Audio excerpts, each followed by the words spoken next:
Why, hello there. Welcome to Bungles After Dark with Gaming with the Guys.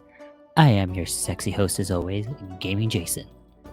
And in today's episode, we're back with theme talks after hearing from our gracious friend Art from Gitsapalooza. But of course, I could spend talking like this in my voice all day, or I could actually have a conversation with someone. So I will be joined, like always, by Gaming Greg. How are you today, sir? Hey gamers, I'm good. How are you, Gaming Jason?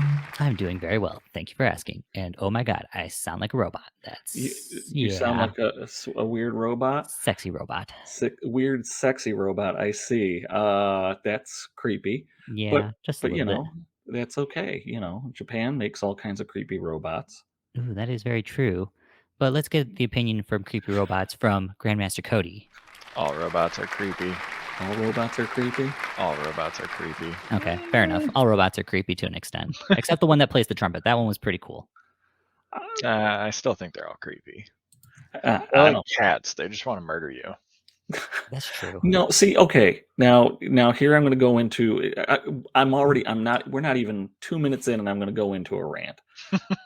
All right. So I'm a giant Isaac Asimov fan. Love his writings. You two have no clue who he is. He's the dude who basically loosely did iRobot, isn't it? Okay, apparently I struck a chord with someone. He is the one that created the laws of robotics and wrote a whole series of stories about robots and the the laws of robotics. Will Smith, God bless his soul, decided to destroy a whole work of literature with one freaking movie. Oh, it's okay. Go ahead. You can drop the F-bomb. I'll put the explicit label on this episode. We won't even get to talk about what they did to Heinlein and Starship Troopers, but that was at least a little close. And if you look a little deeper in it, you could see some of the stuff he was talking about. But iRobot just said, "Hey, look, they got these laws of robotics that no robots can destroy. Fuck it. Let's just make up some fantasy. And yeah, the robots go ape shit and kill everybody except Will Smith. Because that's cool. About right. I mean, it's Will Smith. You can't really kill Will Smith in a Will Smith movie. Well, I could only hope. And there we go, otherwise he listeners. just comes and bitch slaps you. Bam, there we go. Like that. Unless if you're Chris Rock. Chris Rock. He isn't going to kill Will Smith. He's going to be bitch slapped by Will Smith. I want to bitch slap Will Smith for destroying iRobot and a whole genre, a whole body of work by one author. And there we go. I've already lit the fuse, so this will be a great talk. Use that inner rage while we use your inner Oni while we talk about our themes today. I'm doing Oni rage right now. This is what Oni rage looks like. Greg now has a berserk token and is impetuous. I'm gonna talk over all of you. Fuck it. Slightly. This is going to be so easy now. Now I don't have to think about, should I put the explicit label on the podcast or not? This makes it super easy. I can totally do it now. Yeah. Oh, yeah. I want my Mountain Dew refrigerator. All right. There we go. We haven't talked about that in a while, so just trying to get that last out there. week. No, it's been like 2 weeks since we've talked about it. We didn't talk about it with Art. Right. It's just every episode that I've done. Yeah, pretty much. And sometimes it depends on our guests. Sometimes more or less, I'm more interested to see, if the European Union actually protects its citizens versus in the U.S., where it's like, no, go ahead. It's clearly a flaming hot Cheeto in a beverage. Yeah, well, I gotta try some margarita. Greatest margarita. I gotta try some of those Spark ones. Those might be good. Of course, could kill me. I was gonna say those will kill you because those are like energy drinks. The energy drink ones. I think so. That's gonna be my drink for Gen Con next year. That and sake. Those are actually really good. The sake, yeah. I know. No, that too. And Sapporos, because I brought a bunch of Sapporos, but everybody else drank them except for me. Yeah, I was trying to behave. I was focusing. I didn't want to drink too much. I know you were. I had a 1 beer per game limit. There we go. With a 75% alcohol content, but I only had 1 per game. Pretty much. It was good for every 2 hours. It was a nice even buzz. Yep. All right. Well, we got that out of the way. So we'll go into our small rant segment of gaming news stuff. It's not a rant segment. It's more like what's going on. It's our quick hits. So Adepticon rooms. If you did not get lucky enough, or the hotel servers didn't crash for reserving your room, or unless you know someone, you didn't get one. Well, yeah. So for those who don't know, Adepticon 2023, March something or another, end of March. 23rd through 26th, I believe. Yeah, that sounds about right. No, 22nd. Whatever. It might be through 27th. It's one of those. Yeah.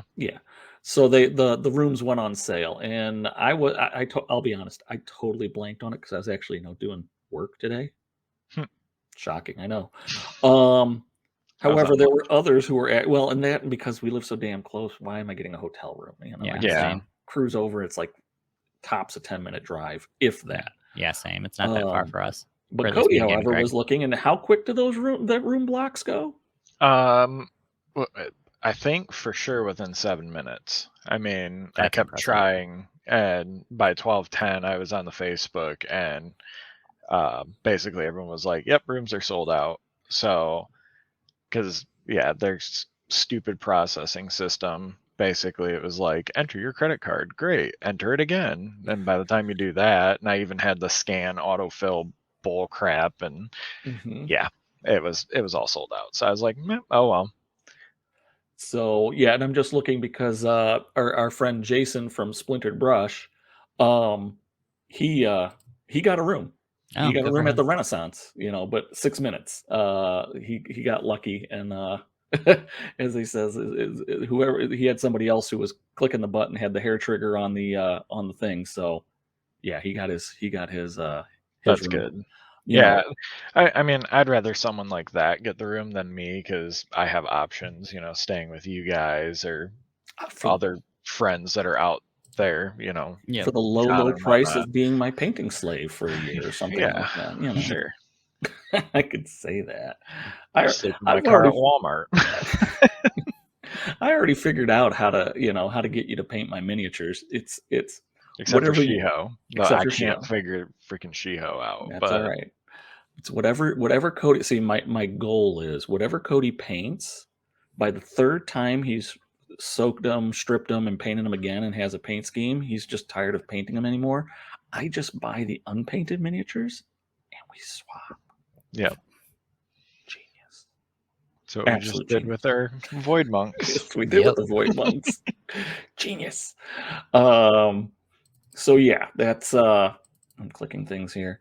So Adepticon sold out. So, and I don't know if I'm pretty sure the Embassy sold out, and then I'm pretty sure, or whatever the other one where the historicals and stuff. It looked like the historicals. That one. Give me a second. So the Embassy. I think it's the Hyatt, but there's a couple Hyatts around there. So give me a second, I'll figure that out. I think it's a Hyatt Regency. Yeah, there's I think there's 2 Hyatt Regencies. Whatever. The one site, Adepticon site B or whatever, where the historicals are, it was looking like that was sold out. And then I'm pretty sure almost everything's booked. I would make sense. I didn't having to without really having to huff it.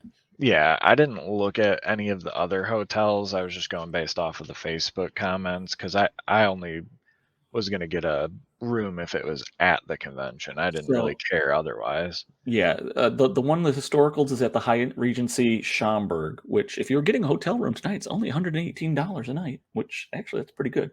Yeah. So that's where the historicals are. So if that's sold out, then other hotels in the area. This is Gaming with the Guys' helpful guide on where the hell are hotels in Schaumburg that are near the convention site. That we were trying to do a whole series on that, and that fell through. Maybe we'll relaunch that series this year. We may relaunch that series. So there's the Renaissance, which is where the convention center's at. Then there's the Embassy Suites by Hilton, which is right. There's that office complex, and then right near the corner of, nobody's going to understand this, Meacham and Algonquin is where Embassy's at. There's too many Meachams. Then there's the Wyndham Garden Schaumburg, which apparently is a seedy little place because it's near Moretti's off Algonquin. It's only $76 a night. Cha-ching.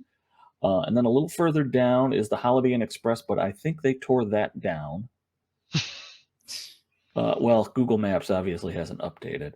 Then over 90 is Spring Hill Suites by Marriott. That's a nice place. It's by the IKEA and Costco. I think Adepticon might have a block with them. I wouldn't be surprised because it's kind of within walking distance. I'll be honest. March in Schaumburg in Illinois sucks ass. Yeah.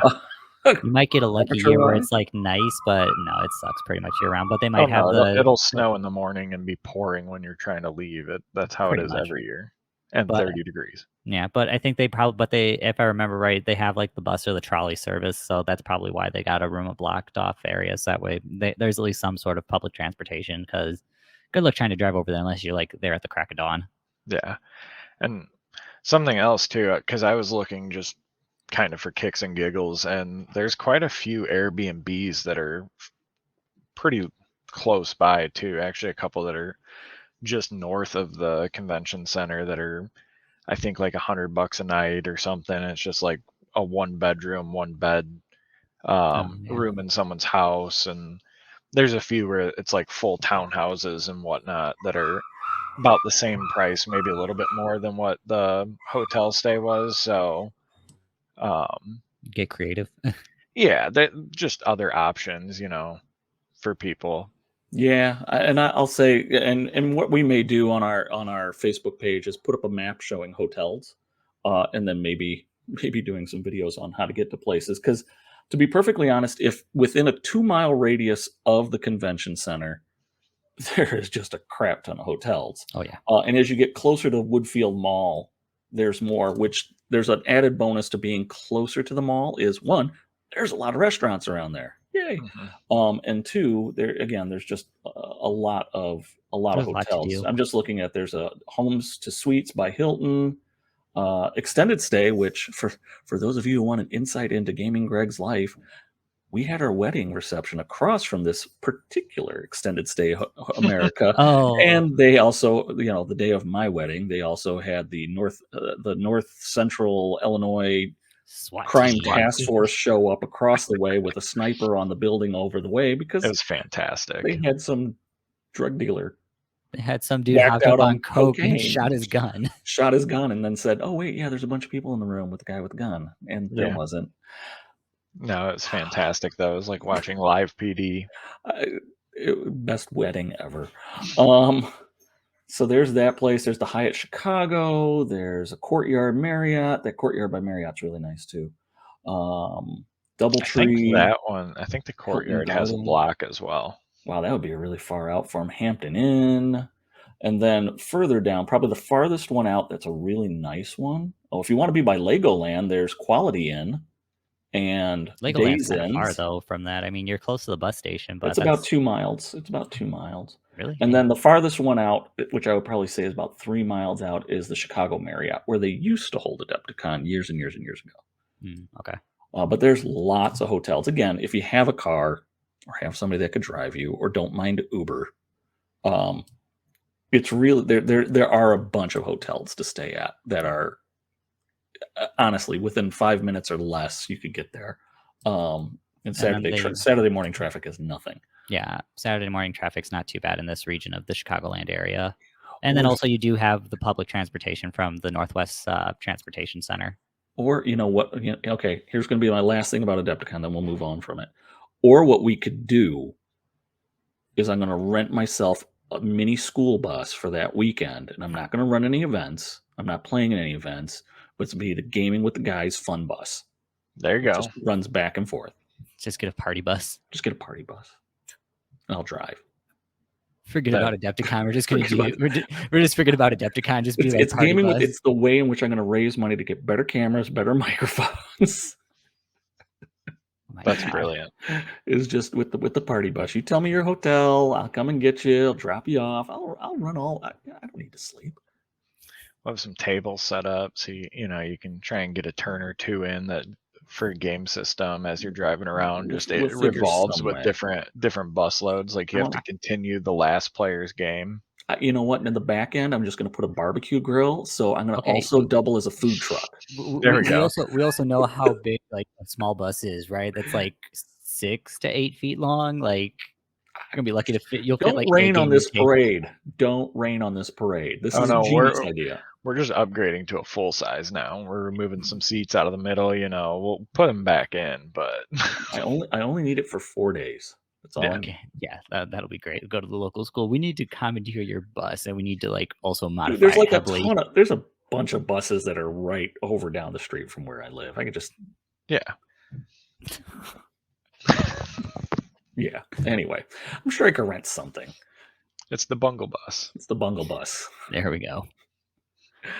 Oh, okay. So yeah, That's Adepticon. That's That's gonna be genius. Adepticon It's for either that next or I year. get the Hyundai accent back, and it's the party accent. There we go. Yes. 2-door, no air conditioning. Not that you need it in March, but there you go. Sure. All right, so that's Adepticon news. Other news. So at the gaming store, Jason just didn't pay his electric bill and his power went out. No. Sorry. Other gaming news, at least for our gaming club. While we did play some Bushido, and you're probably going to see that battle report this weekend, maybe. If I get off my butt and edit it. Cody's not happy because Cody just unleashed a new. Cody realized that I can play other factions outside of Silver Moon. Yeah, and it's just as frustrating. Yes, so we're expanding our depth of playing. It's going to be more than Silver Moon and Ito, and the occasional wolves and ninjas.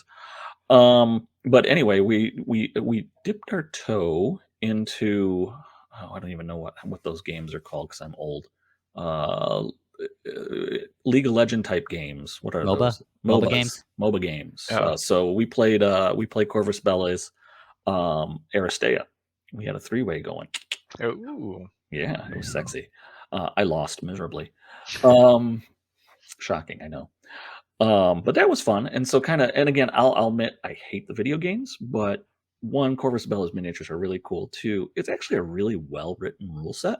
So I enjoyed it. Maybe we'll get a game. Maybe we'll get a game on tape, or at least do a show you how to play it. Showing you how to play it be interesting, to say the least. The rules are not. Let's put it this way: while there's a lot to it, the rules are very well written. It's very well organized, and not as complicated. And some will say that Infinity is not complicated. Infinity has a lot of shit to it. This has a bunch of stuff to it, but it's a lot more organized and more character specific, which would make sense. So the universal rules are universal, and there's not an overwhelming amount of them. But that's one that's already out. I'm sure there's other ones that are out there that I can't think of off the top of my head. Riot Rave is one that I can think of. No, Riot Quest. Riot Quest, sorry. That's the Privateer Press one, but I haven't heard that name in forever. I know Super Dungeon Explorer has their own version of it. Riot Quest is huge. Still. Is it still? Oh, okay. Yeah. It has events at like Adepticon and Gen Con and whatnot. It keeps the lights on over it. Privateer Press. It keeps the 3D printers going brr. Apparently. Judgment's another one of those types of games. No, that's the one that I'm interested in after I saw it at Adepticon, but Cody could fill us in on more about that. Yeah, so the Kickstarter for that, I don't even remember when that ended, but I think it was supposed to, like, targeted delivery date was November-ish of 2021. Ooh, okay, so that's a ways out. So that was kind of when it was supposed to get delivered. They were planning on running events at Adepticon of 2022, and obviously no one had stuff. They didn't want to run it. I mean, you can still play with the original 54 millimeter scale figures, but they didn't even have like the hex grids and the rules, and technically the rules and stuff are out there if people want to look into it. And their Discord, they've got a bunch of stuff, but I don't know. It just seems like we get an email update every once in a while, and it's like, oh, things aren't going as planned, but here's some new sculpts. And it's like, cool, but it's something. Yeah, it's something, but you can do that in CAD and whatever softwares you're doing without actually like seeing stuff. That's kind of especially missing the target deadline by like the masters and whatnot. And I'm not worried necessarily about not getting my stuff. I'm just worried about all of the momentum that they had created, because Judgment prior to this, Judgment 2.0 was fantastic. It was my favorite game, and then I was really looking forward to it being on a hex grid, and especially after Greg and I we didn't really do a demo, but the guy kind of ran us through some of the changes and stuff, and they just fixed all of the things that were broken both gameplay and because of interactions with negative players. Yeah, I was, when I saw the demo, and again we're reaching back a bit, but I was one thing, and especially with a lot of miniature games where it gets very competitive, and or you don't have to worry about movement. When you have a hex grid or you have a grid in general, you could still have something that looks very nice. Aristea being something along those lines. Judgment, now that I've seen what they're planning on doing with Judgment, I would say Judgment falls into that line. Others will argue with me night and day that Guild Ball could have been that way. I feel it cannot be, and that would have eliminated the worries about movement. Would it have restricted you? I didn't play Guild Ball enough to know, to be perfectly honest, but I do know that whenever you're making steppers to go around stuff and all the rest of that, just put it on a grid, put it on a hex grid. That's going to solve 90% of your problem. Yeah, there was a lot of shenanigans in that game. We won't go into that, but yeah, it's a dead game. We're not going to worry about it. That's kind of how Judgment was too. There was a lot of shenanigans and different things. The thing I did appreciate about that game was that, the terrain was always preset. It was on the map, but the map changed. Mm-hmm. Where your effigy was, so on and so forth. And with the new version, it's kind of the same, except the terrain, you get to kind of move around a little bit, and it clicks into place. It's almost like the original. What was that game? HeroScape. Yeah. HeroScape, yeah. It's that's coming out with a new version too. Ooh, right. That'd be kind of cool. Yeah. Shouldn't have sold all my stuff. Anyway. Could have used it for BattleTech, damn it. But yeah, I like that. That's something. So Aristea, the one thing I will say is it does have a little bit of variability on terrain. Now, granted, you have your 6 scoring zone and the central scoring zone, but a lot of the blockers, we'll call them, or columns, whatever they are, they're on the mats, they're on the boards. Those aren't moving. They've got a few obstacles that you can move and put in different locations depending on scenario, but otherwise you're kind of locked in. So I did like Judgment and the terrain, especially because the miniature could go on the terrain. So I don't have to pull it off the hex, but they have the cool looking terrain with trees or whatever it was, rock formations, and I could still get my figure into that hex, which I thought was really, really cool. So I'll be honest, again, I'm not a giant fan of MOBA games. Aristea I'm giving a whirl at, and it's not bad. I enjoy it. I enjoy the aesthetic. So I'm going to give, Cody's going to buy everything, and then he'll paint it all, and then I don't have to paint anything. I already ordered all of it, so I don't have to. Halfway there. I'll be playing with Cody's stuff. The thing I like about that game too is it's the usual how to sucker your friends in. Oh, you only need 5 models to play. Yeah, right. And then you start playing, and you truly do only need 5 models if you're doing a 3v3 format, or 7 models if you're doing a 5v5, because it picks and bans like a typical MOBA. But as you start playing, it's like, oh well, I need I need this figure, attack damage person, or an assassin, or the support or the tank, and oh, but these guys have this. Yeah, so when it's all said and done, you end up with everything. But it's beautiful. So I will show some restraint, even though I'm limited in it. I've already got, I've got enough stuff, because I still got to paint my Clash of Spears and my Clash of Katana stuff. I got to paint up. I don't have to paint my Leviathans, which that finished up. Those are pre-paints. I just maybe have to wash some stuff, so that'll be fun. So there's a lot of stuff coming down the pipeline. And hopefully I can resist any kind of urge to play any particular GW game, because I know there's been grumblings in our local group to play Warcry. Warcry looks really cool. It's a great rule set. Blah blah blah. Yeah, no. I got Lords of the Rings. I'm good. I don't need to be sucked in by any more GW. Exactly. Instead, we're going to play Moonstone. Moonstone. Yeah. Again, that's when Cody has everything, so I don't have to worry about buying. I don't have everything. I just have a 2-player starter set, but that's enough. Storybook themed, fun little figures. I was surprised they had 3-day shipping from overseas via DHL. Yeah, that was pretty cool. It's very nice resin. All right. wash your resin. I'm terrible. I never wash anything. And yeah, there's a lot of like the mold release, so I might have to go back and wash specific areas or just keep priming the crap out of them. So I don't know. I haven't decided. Detail. I gotta do that. It's a banner, so I'm not that worried about it. But I gotta do that with some of my Carnival figures. I put them together, but I don't think they have a whole lot of mold release on it. We'll see. Okay, so that's a waste of a bunch of time talking about a bunch of stuff. So let's get back to the main course. We're gonna talk. Well, let's go forward to the main course. Everything we talk about is always interesting. My Oni rage is calmed. I've hit a Kano Rogen. We don't want to wait gaming K. Oh, true. You know, I'm centering my inner Erling Haaland. No, we're not supposed to talk about soccer on soccer and a Bushido podcast. Instead, we should be talking about WWE. No, I was going to say all true things. I was going to say Australian rules football because the season's almost over. But that would be pretty good too. Fox wasn't showing enough games for me to get a good feel of the season this year. So no. Ultimate Tag. There we go. I'll have to start following that. So let's instead. Quite entertaining. I'm pretty sure it is. Just I've seen it's basically it's like parkour on crack, isn't it? Basically, yeah. That's what I thought. But not the one from the Gronkowski brothers. That one's just weird. But anyway.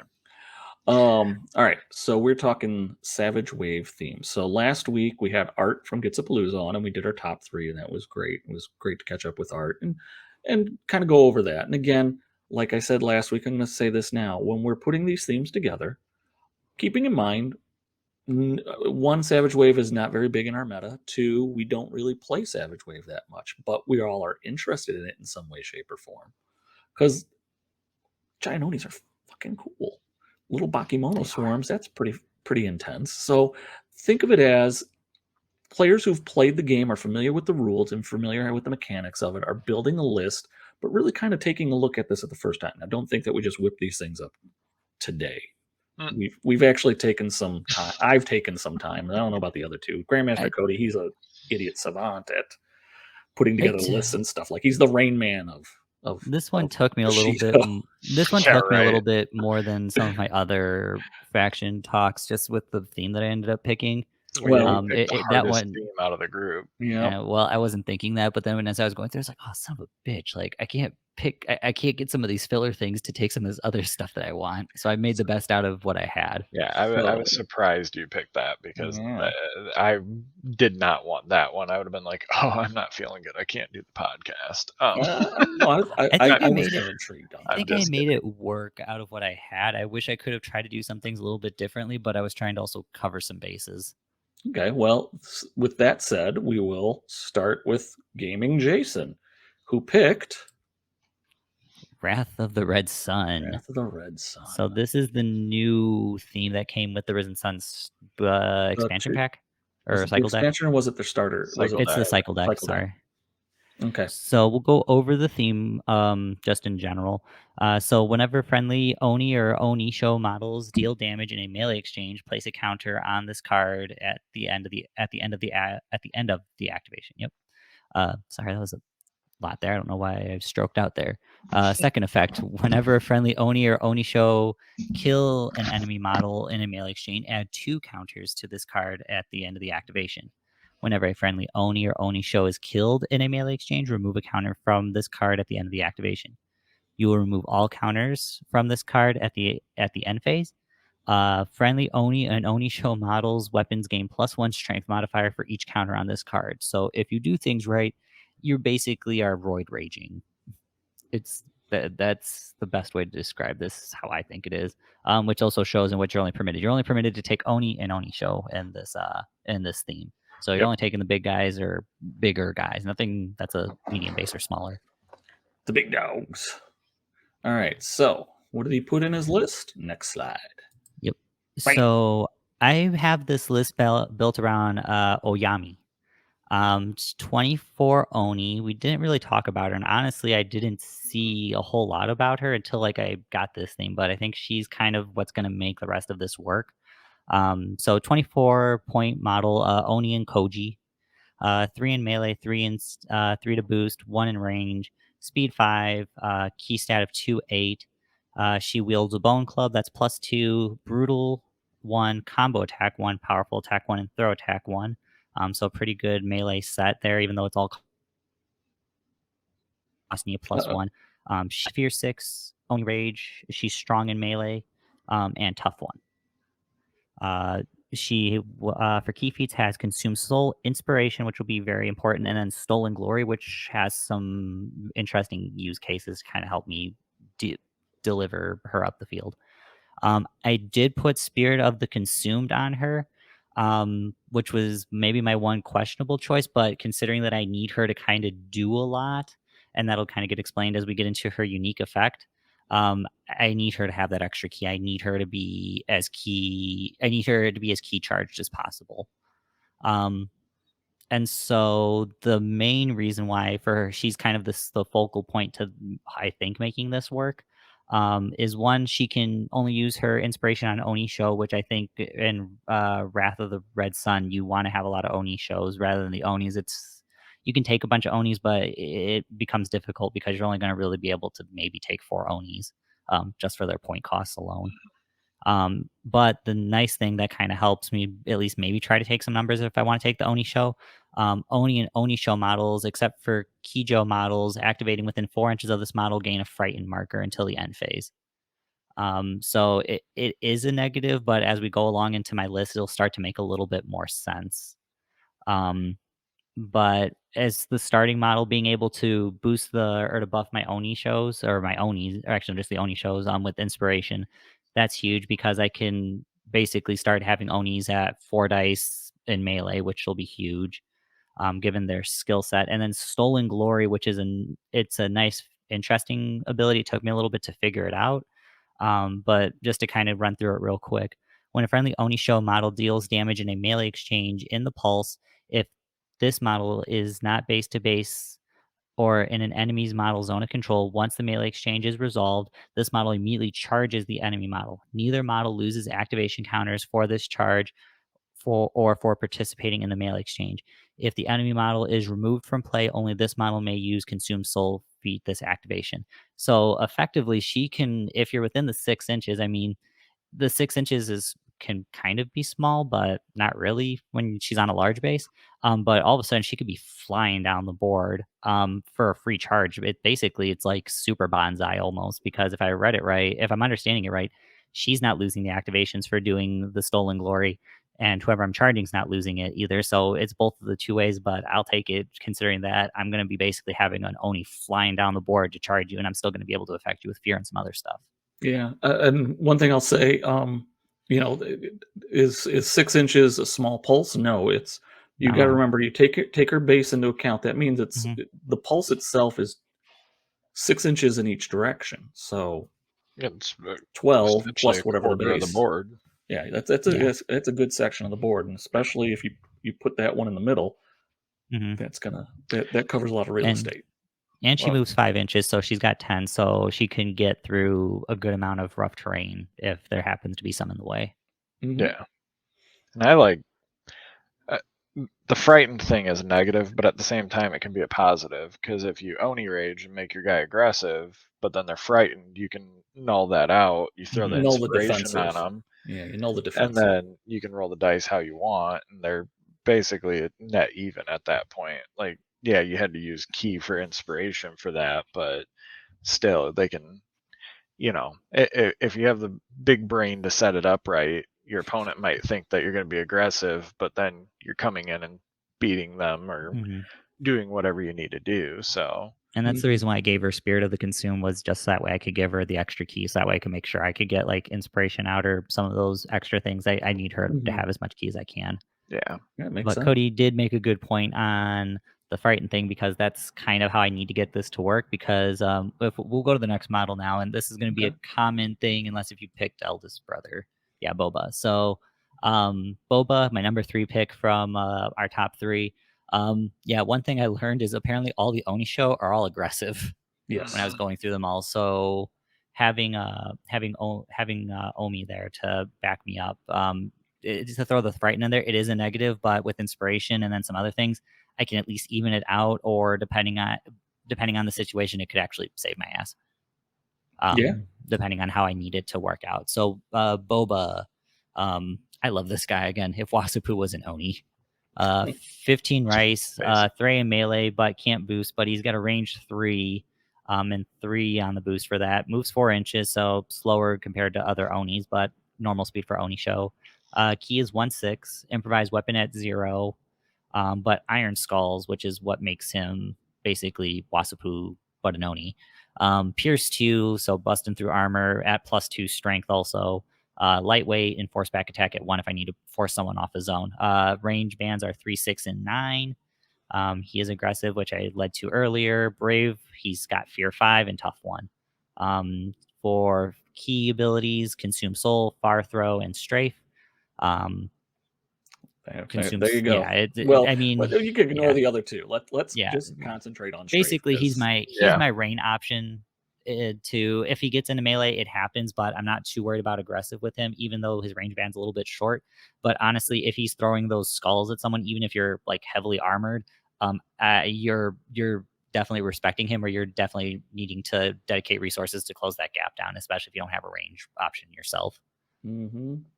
So, I mean, he's basically the only kind of range I have, and he can help push off zones, because a lot of my other guys are just more of, they're going to try to kill you instead of pushing stuff off. And I mean, Boba will too, but as Cody can attest to, Wasapu, he thinks I have broken dice with Wasapu. I can only imagine if I got Boba being like, oh, let's go with Boba and throw his skulls around everywhere. Especially if you're chucking him at Minimoto, because then you're either +1 on the damage or 0. Nice even. Yeah. Oh, yeah. Oh, yeah. With the +2 and +4, yeah, you're even or +1, which is nice. Yeah, and a Minimoto model is not necessarily going to be like, oh, yeah. Yeah. So I love this model. He's a ton of fun. Yeah. So for 15 rice too, that definitely is not. I'm totally happy to pay that. I think he's actually the cheapest model in my list. I wouldn't be surprised, because he's not a melee guy, and aggressive doesn't make you impetuous. Aggressive doesn't make you berserk. So it's just, if he gets engaged, if I'm not first, it can come back to bite me. But again, if I'm activating with my other Oni that he's got the frighten marker, then I can at least try to protect him a little bit, even though I'll be at -1. And you got a little bit of protection with Fear 5. That is something to keep lesser models off of you from getting bogged down. I throw a bunch of junky little models at you to try to waste keep them from activations. throwing things and waste activations. But a lot of them could get bogged down with Fear 5, and then Strafe. So let's say there's a bunch of little scrubby models. Throw at one, dead. Throw at another, dead. Throw at another, dead. Well, it's not rapid. It's not like Hail of Steel, but yeah, basically same idea. Oh, you can only so rapid. It's only rapid fire. It's rapid fire 2 for Strafe. So you only get 2 attacks. Okay. Yeah, you get 2 shots. I thought it was 2 on top of. All right. No. Well, still, it's still good. 2. Sorry, you can only kill 2. My bad. Potentially. So that's Boba. Pretty solid. The next Oni show is Goro at 20 rice. It's got like a cyberpunk theme. If you could go that way with cyberpunk theme. Okay. Well, I mean, I don't know. That's how I look at him. Goku. So melee pool of 3 with 3 on the boost. Range 2, speed 4, 2/8 on his key. He has a pair of cleavers, which is +2, so he's a fight machine. Has brutal 1 naturally, combo 0, and powerful attack on 1. So he's if I had to compare him, he's like almost Masanagi like, but again, he's got aggressive. He has armor 2 though, because of the samurai armor that's plastered all over him. Bravery, Fear 5, Tough 1. Special abilities, he has Consume Soul, of course, Dirty Fighting, which is actually kind of really nice, and Mighty Blow. So he's really just there just as my premier fighter. I tried to get as many Oni show in this list as possible. So having him, it's nice that he has combo, so I can deal with durable models. Otherwise, it's just trying to get him up the field and start causing havoc. If he'd probably be my preferred inspiration target, especially just being on combo, or if I really just want to go all out, just put a powerful attack on him. Combo and powerful attack. Start going after people, and just really starting to take down people. And with +2, I mean, he's not too afraid of armor. Well, I mean, look at it this way. So he's inspired 4 dice. He's going to go down to 3 with powerful attack combo, and then you have 2 key, throw it into Mighty Blow. Yep. That's kind of sick. Which gives me strong then for my next damage roll, which, Right. yeah, that's really nasty. So, and brutal 1 on top of it. So, yeah, if you do right, you get that 9, right? No, 8, 9. Yeah, get to the 9, and, you know, somebody rolls a 5. So you're going on the 3, the 1. That's not bad for 2, and then you're pitching 3 dice at +5. Well, you can only do one or the other. I can't get combo and powerful. Well, this. Yeah. Oh yeah, that's right. But I mean, That's still, right. Wow, I mean, today still, I'm just not good with still, the rules today. still whacking someone on the 3 It's and doing strong. dice +5. I mean, that's huge with strong. I mean, I should be. There's a very high likelihood that I'll get max damage on that roll. Yep. Or I combo it like even you said. +2 with strong. Yeah. That's still pretty. Very high likelihood. You don't need strong and all that. You are going to get max damage. It's just a Jason thing. It's a Jason thing. Yeah. So, I mean, that's Goro. I mean, again, the only big thing that this Oni list is going to come up an issue against is just I could get shot to death. So, there's that. With that and a heavy terrain board, I run into some issues. Yeah, because they have a lack of light-footed across the board. Pretty much. But I mean, if I start getting that train going, I mean, God forbid I get enough counters on there, because then I'm just making them stronger, and then they get really scary. So Kano was my third Oni show. So 3 on melee, 3 to boost, 1 for range. But considering he carries a big club, I don't see him needing that. 4 speed, 2/6 on his key stat. His club is brutal 1 and powerful attack at 1, +2 on the club. So hey, that's great. He's aggressive, bravery, fear 5, and tough 1. He has batter and consume soul as his key feats, which I don't think we've talked about batter. So that ability is until the end phase, models wounded by this model's melee attacks gain a stun marker. So a way for me to throw out stun if I need to. That's a good idea. I did give him Vial of Rajan's Breath, which when we get further down into the list, it'll make a little bit more sense. But main reason why I gave him that is that if I need to get an Oni up the board, I'm not I won't feel as bad as losing him to tie people up versus some of the other Oni. I mean, realistically, Vial probably could work better on Goro, probably just because he's got the armor. But I don't mind Kano flying up the board and just messing stuff up. And if I lose Kano, it's like, crap, that sucks, but I'm not feeling as bad as like if I lost Goro, because losing Goro, especially with that armor, is like there's some things that there's a specific role that Goro can kind of fill that, I mean, at this point I'm just doubling up on having powerful attack. So I don't mind losing Kano if Kano gets overextended and gets killed, but takes people down with him. Makes sense. All right, let's see who we got. And then my last model, is Eldest Brother. So I only got 5 models in this list too, which is kind of rough. It's not bad. So I reached into the Ronin box because I needed another reasonable price model, and it was either get another model or get a crap ton of points and cards, and I couldn't make the math work out to get like someone like GwtG or get Rashka, because I really wanted to kind of get Rashka in this list, but I couldn't get the points to work out right for me, which was why I was really having a difficult time building this list. It's like you can either take all the Oni shows and then like a Oni and get it to work, or you can take, I didn't try too hard with it because I was still having a hard time with the Oni points. You can take 4 of the Onis, but it's going to be like a weird mishmash of Onis, and they're not gonna gel really well. Plus, you're not going to get any cards to try to help yourself a little bit and to make it easier put. So Eldest Brother's card, 3 in melee, 3 and it costs 3 to boost. He doesn't shoot, so he's at his. That's cool. Speed 4, key ability 2/6. He wields a club as well, which is brutal 2. I'm sorry, not brutal 2, but +2. That has reach. Yep. Brutal 1, slam attack 1, sweep attack 1, and push defense 1. Which is actually nice having a model that has a push defense, considering I don't have that. All of my stuff is pretty much on the attack rolls. So he has bravery, fear 6, which is nice also because all the other Oni shows are fear 5. Immune to stun. He has Kata, super nice. Oni rage, regen 1, also really nice. Resistance 1 helps from him getting controlled, and tough 1. Special ability or key feats are consume soul and Chaoyu. Yeah, something like that. which Chionu is remove all berserk, blind, death sentence, disease, fire, impetuous, poison, spirit block, stun markers from this model, which is weird because he's immune to stun. So, but I mean, whatever. It's good for other models. So eldest brother serves just as another role to get an extra body in there. He's a hard hitter, but the nice thing with him is that if I really want to, I can boost him and not feel like I have to split the dice if I need to, or have to worry about using or having to use Oyomi for her fear ability to kind of like rail in the other Onis who are all aggressive, because eldest brother can go and do what he wants to do. He can allocate his dice freely, barring getting frightened or something. Mm-hmm. So he can kind of go and do his own thing, and he doesn't need Oyomi to kind of like reel him in like she's doing with the other Oni shows. Got it. Because that's Yeah. the best way I can describe it. Is she's kind of like the handler, so she Mhm. can boost people. She jumps in and helps on the assist and finishing people off, and she kind of helps reel the Oni shows in by putting the frightened on there, so that way I can get some control back. I'm still putting myself at a little bit of a disadvantage, but having inspiration built in will help back me up. Yep. No, Absolutely. I think it's a good mix.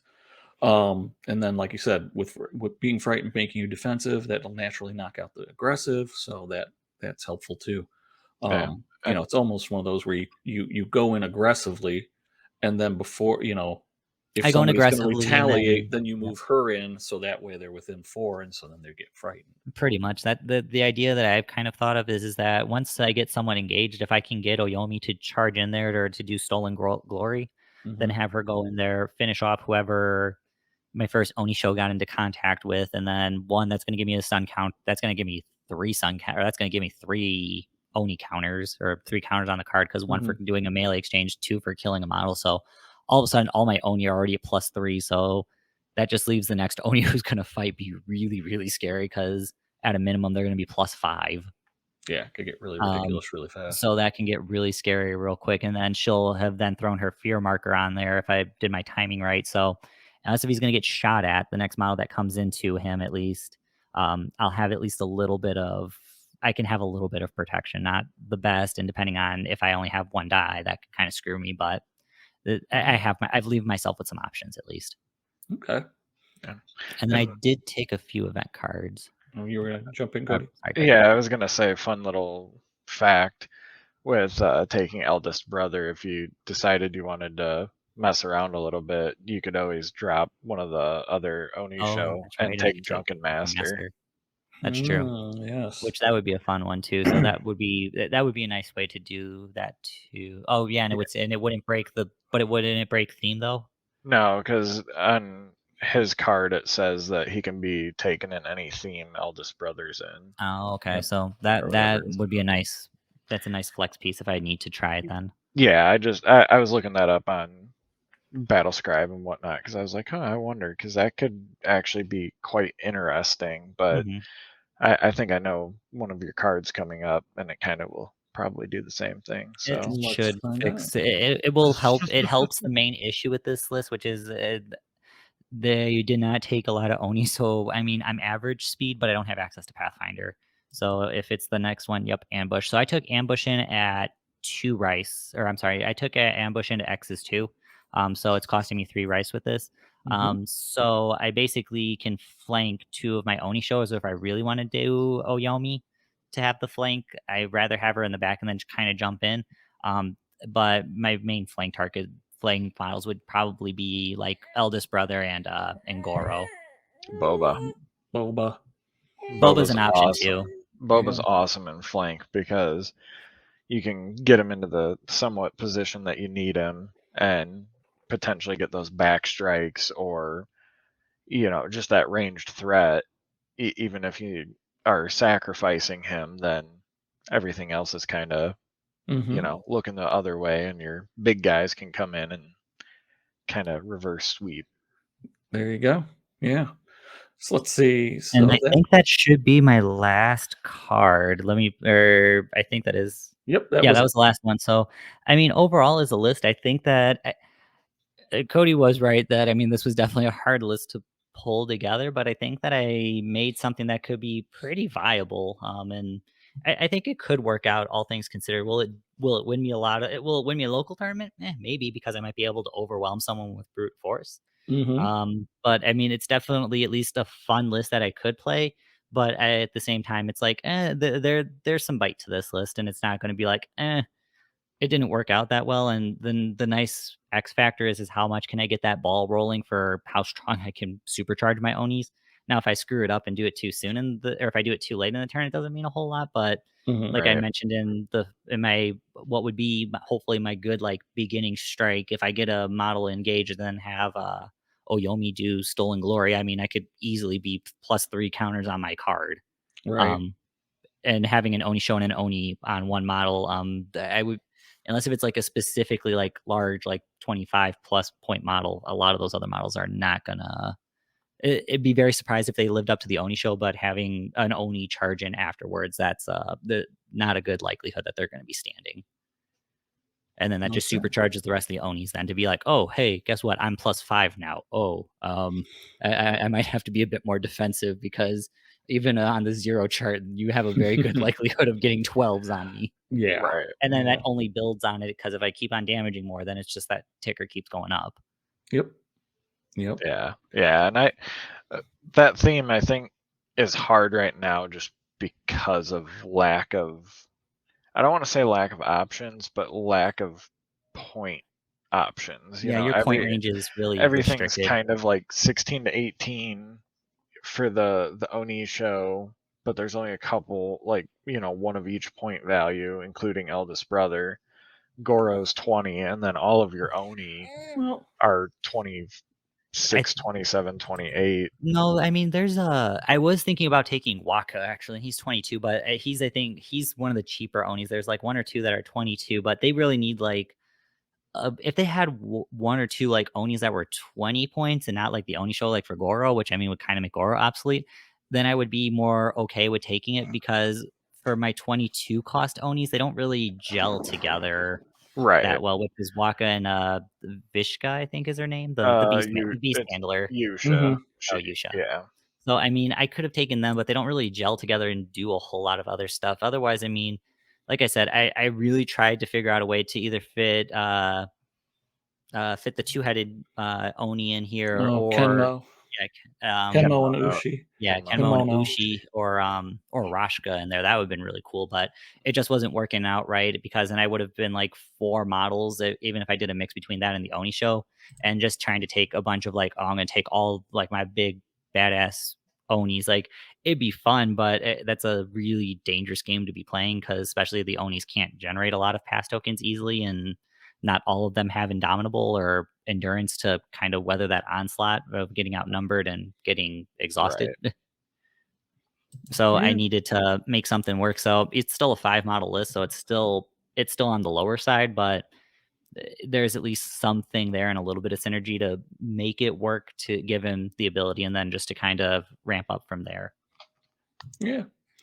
I mean, again, they're going to probably be putting out more Onishu and stuff like that, so it's only going to get better. And you could still, Yeah. honestly, I kind of look at it this way: when you start talking about, oh well, you can only have 3 or 4, you can only have 4 or 5 models. You don't hear that complaint too much with ninjas, but ninjas are a completely different beast because you Yeah. could take a lot of equipment to deal with it, and And they their they themes could give protect the extra, themselves. yeah, and the themes also double Pass their token. pass tokens, which is huge. That's If I true. if there was the clause in there where I got like 1.5 pass tokens, then it'd be like, oh, I could pull this off. But that I mean, I, to a certain point, that is a huge helpful advantage for I could having live that many pass without. tokens. I'll be honest. I could live without the pass tokens on Onishu and on Oni if this is a big if, and they're never going to make the change to it. But it would make them far more viable, I think, for a list like this, or just in general, where you're not afraid of taking 4 models. So the if is if they have endurance. Mm. Yeah, that would be huge. Or like a I model think that gives endurance or gives tireless. That would be even a cool. theme. Even That would be theme. cool. Yeah, Even theme a would be theme. nice. I mean, I would love to have it. So like Wrath of the Red Sun, you know, yeah, I mean that solves the problem with them being outnumbered. The ninjas have that. Now granted, the new ninja themes that we've talked about that Master Enos came on, and and some other things, they're trying to wean you off that outnumbered and all those pass tokens. Dude, that's a hard drug to kick, though. I'm not I gonna know it's a lie. hard drug to kick. That's what I'm saying. They're gonna have to have some, and they try to do it pretty well. I mean, they did a good job with the theme coming but out, but like I said, it's a hard drug to quit. I'll be honest. I really, really like the Onis. I would really love to play Onis. I'd really love to play Rakasha. I'd really like to play those other ones. Mhm. The drawbacks for me, and we talked about a little bit in the top 3 with art, is their susceptibility to range. And until range gets fixed, a little guy with Shuriken could put a big hurt, if not wipe him out in one shot. And Or one 2, activation. Yeah, and one activation. And 2, they're going to be outnumbered. Ninjas could compensate for being outnumbered by taking the theme that gives them a ton of pass tokens. Plus they have camouflage, so they could hide from most of those things until stuff gets engaged. Oni can't. And there's no it's Greg's rant-filled night. There's no, in my, and I could be looking at it wrong, there's no compensation for them being aggressive. That's the reason why I took the model. Reason why I took the model that compensated me for aggression. No. You're not understanding what I mean by aggressive. Aggressive as the trait is one thing. Aggressive is playing them aggressively. Oh yeah, absolutely. Right. And Oni need to be aggressive to be effective. They need to get into combat, and they need to get in combat as quickly as possible. But they have nothing to balance them out. They're faster at 5s. Okay, most of them have 5. And those are just the Oni, though. But those are just the Oni. The Oni issue don't have that, and they have aggressive on top of it, which kind of puts them at a vulnerability in the first place. Especially once they get attacked, or once they're out of activations. Now they have 2 dice, 1 and 1, and outnumber them, and game over. 1 die and it's going to go in attack, and you're just praying that they don't hit you really hard, and you're going second. So it's almost for the faction that wants to be aggressive, and they are Onis, and they want to pound the crap out of you. You really are almost playing them hyper defensively. Yeah. In order for them to survive. Mm-hmm. And that's a drawback to me.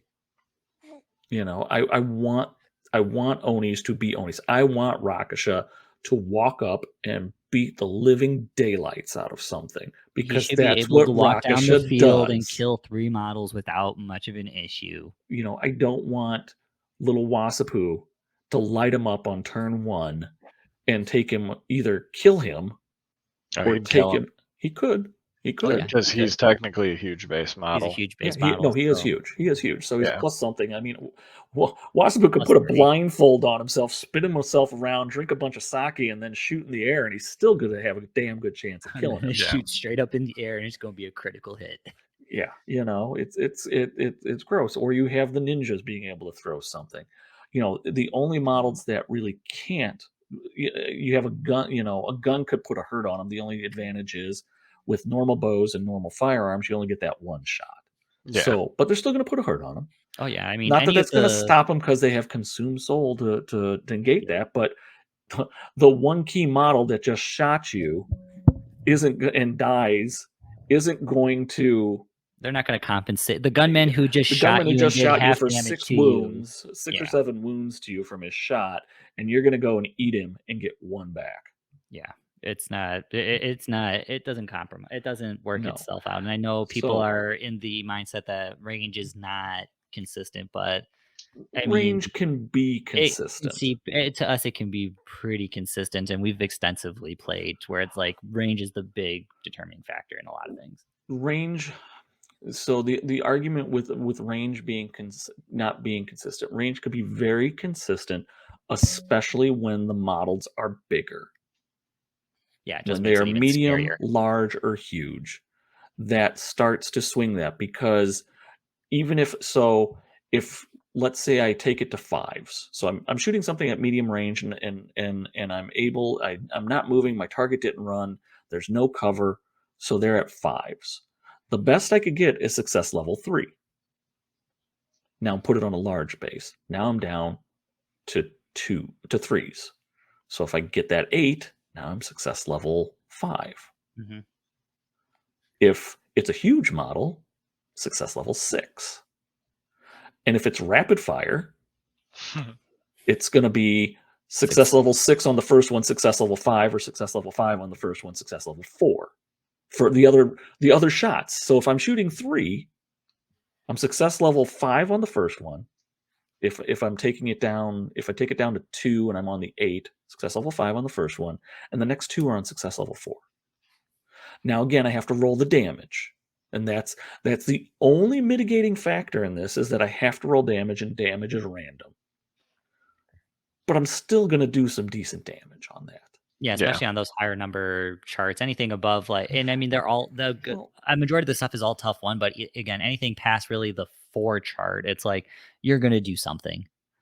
Yeah, I'm trying to see if they have the charts here for that damage roll. Well, the 4 chart, even if you roll Snake Eyes, you get on the 4. On the 4, you get 1, which is tough on the gate. But you go 7, you're doing 4 damage. You'll take 3. On 5s, you're doing 5. You'll take 4. So that would be 4. So damage taken on 3 shots, just getting an average 7 roll, and you're hitting on the 5. You're hitting with success level 5, success level 4. You're at 4 through 7, 10. 10 points of damage through. Which I think most of the Onis are 12, around right? 12 or 13. Yeah. And then the Oni shows are less. I think they're 10s. So you would wipe an Oni show. How many models can do that? Not many. And throwing the shuriken or throwing the kunai knives, that's the exception. You're going to do a little less damage on that. But then the trick is I could get into range to do the 4s because they're lightweight. Right. And then I could still do the rapid fire or whatever the hell they're throwing at it. And God forbid it's the Kenshi guy with his combo. Was it a combo on that or something? Yeah. Oh, Master Shi combo 0. Combo 0. Yep, Master Shi on 4 dice. Throw at 4 dice. So and I think he's lightweight too. Well, of course he's lightweight. And he's why spirit not? block, because just why not? I'm not even worrying about the spirit block. I'm worrying about sheer damage. So yeah. Again, I'll rant on this a lot, and people could just, give us your thoughts in the comments on this, and I'll try and drop it because we were going a little long on that. But seriously, I really want to play Oni. But I'm not encouraged to do it. I'm not encouraged to play Oni the way they should be played. The way that would be fun. I don't know. I got to play defensively with them. I got to play whatever. And if you take Onishu, you're forced to be aggressive with them with no compensation for it. Yeah, you're doing a lot of damage. You got +2 on your strength. You get consumed soul, so you could heal somebody's key value. But without endurance, without something that's going to get you in there, you're outnumbered almost all the time. You don't get pass tokens to try to mitigate it, and you're susceptible to range attacks. So before you even get into attack, you're probably going to take some damage, and that's already going to put you on the back foot. You're not going to want to charge on the first one, because then you're stuck. Mm-hmm. And God forbid somebody has reach or lightning reflexes, because then if you just charged in and they have those, you're pretty much it's a death sentence almost. You're screwed. Yeah, You're screwed. So I know they're thinking about doing a rebalance, and that's why I'll be honest. That's why I was shocked at this Adepticon that we just had. There were so many. There were Oni lists. Yeah, but there were Oni, but they were Oni lists. No, there were 4. But they were all heavy Oni lists. I think they were playing alphas to an extent, because they all had the Oni slaves, which that's the saving factor for them. That's in your this shield. team, it's just I don't have the Oni slaves.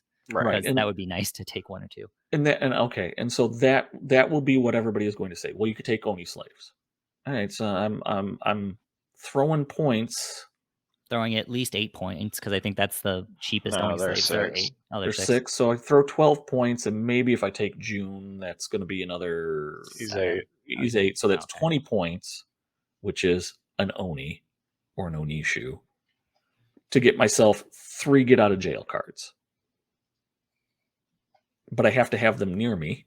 which we can talk about in my list. So let's talk about that. Let's do that. Thank you for shutting Gaming Greg up, because I could have gone on for another hour ranting about it. So let's see how Cody mitigates this with his alphas list. He definitely has more options to help mitigate this than what I did. That's for sure. So yeah, I was actually pleasantly surprised that I got alphas. I love alphas, and Savage Wave was actually my first faction that I bought for Bushido. But like Greg was saying, you know, they just need something else, and that's kind of why they've pretty much been on the back burner. I play them friendly every now and then, but anyway, so alphas. The first ability is Oni models cost -1 rice to recruit into the warband. Huge. Makes them cheaper, and, you know, feel a little less bad about paying as much for them. Second ability, during the starting phase, choose a friendly Oni. That model gains terror until the end phase. You cannot choose the same model twice in a row unless it is the only Oni. Terror is always great, especially when they're all fear, I think, 5 and 6. Mm-hmm. So we'll awesome. find out. Yeah, I don't remember off the top of my head. And then the last one is the first time each turn any Oni model is made prone, remove the prone marker, and it doesn't become prone. Which, again, is a huge when you have limited activations. Yeah, well, it definitely helps, you know, against ninjas with the Kusari and anybody. or yeah, throw whatever attacks. Exactly. I actually had that come up at Adepticon, and I was like, well, that sucks. I forgot about that. So anyway, permitted animal, Oni, slaves, and yokai, and you can't take the little Bakemono. Sad face. Yep. So, starting out with the slaves. Well, I kind of went in the order that you have it, sorta.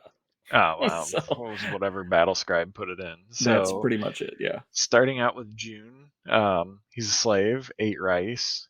He's 3 melee, boostable by 3, 1 range, 4 move, key stat of 1/6. He has a pole arm, which has reach plus 0 strength, self-sacrifice Oni within 2 inches, and resistance -1, which is rough.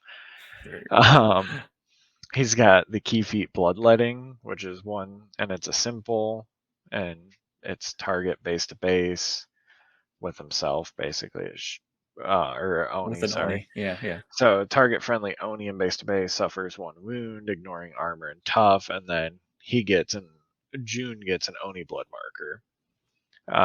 Then he also has Vault, which gives him Cloud Walk, which is always nice. Mm-hmm.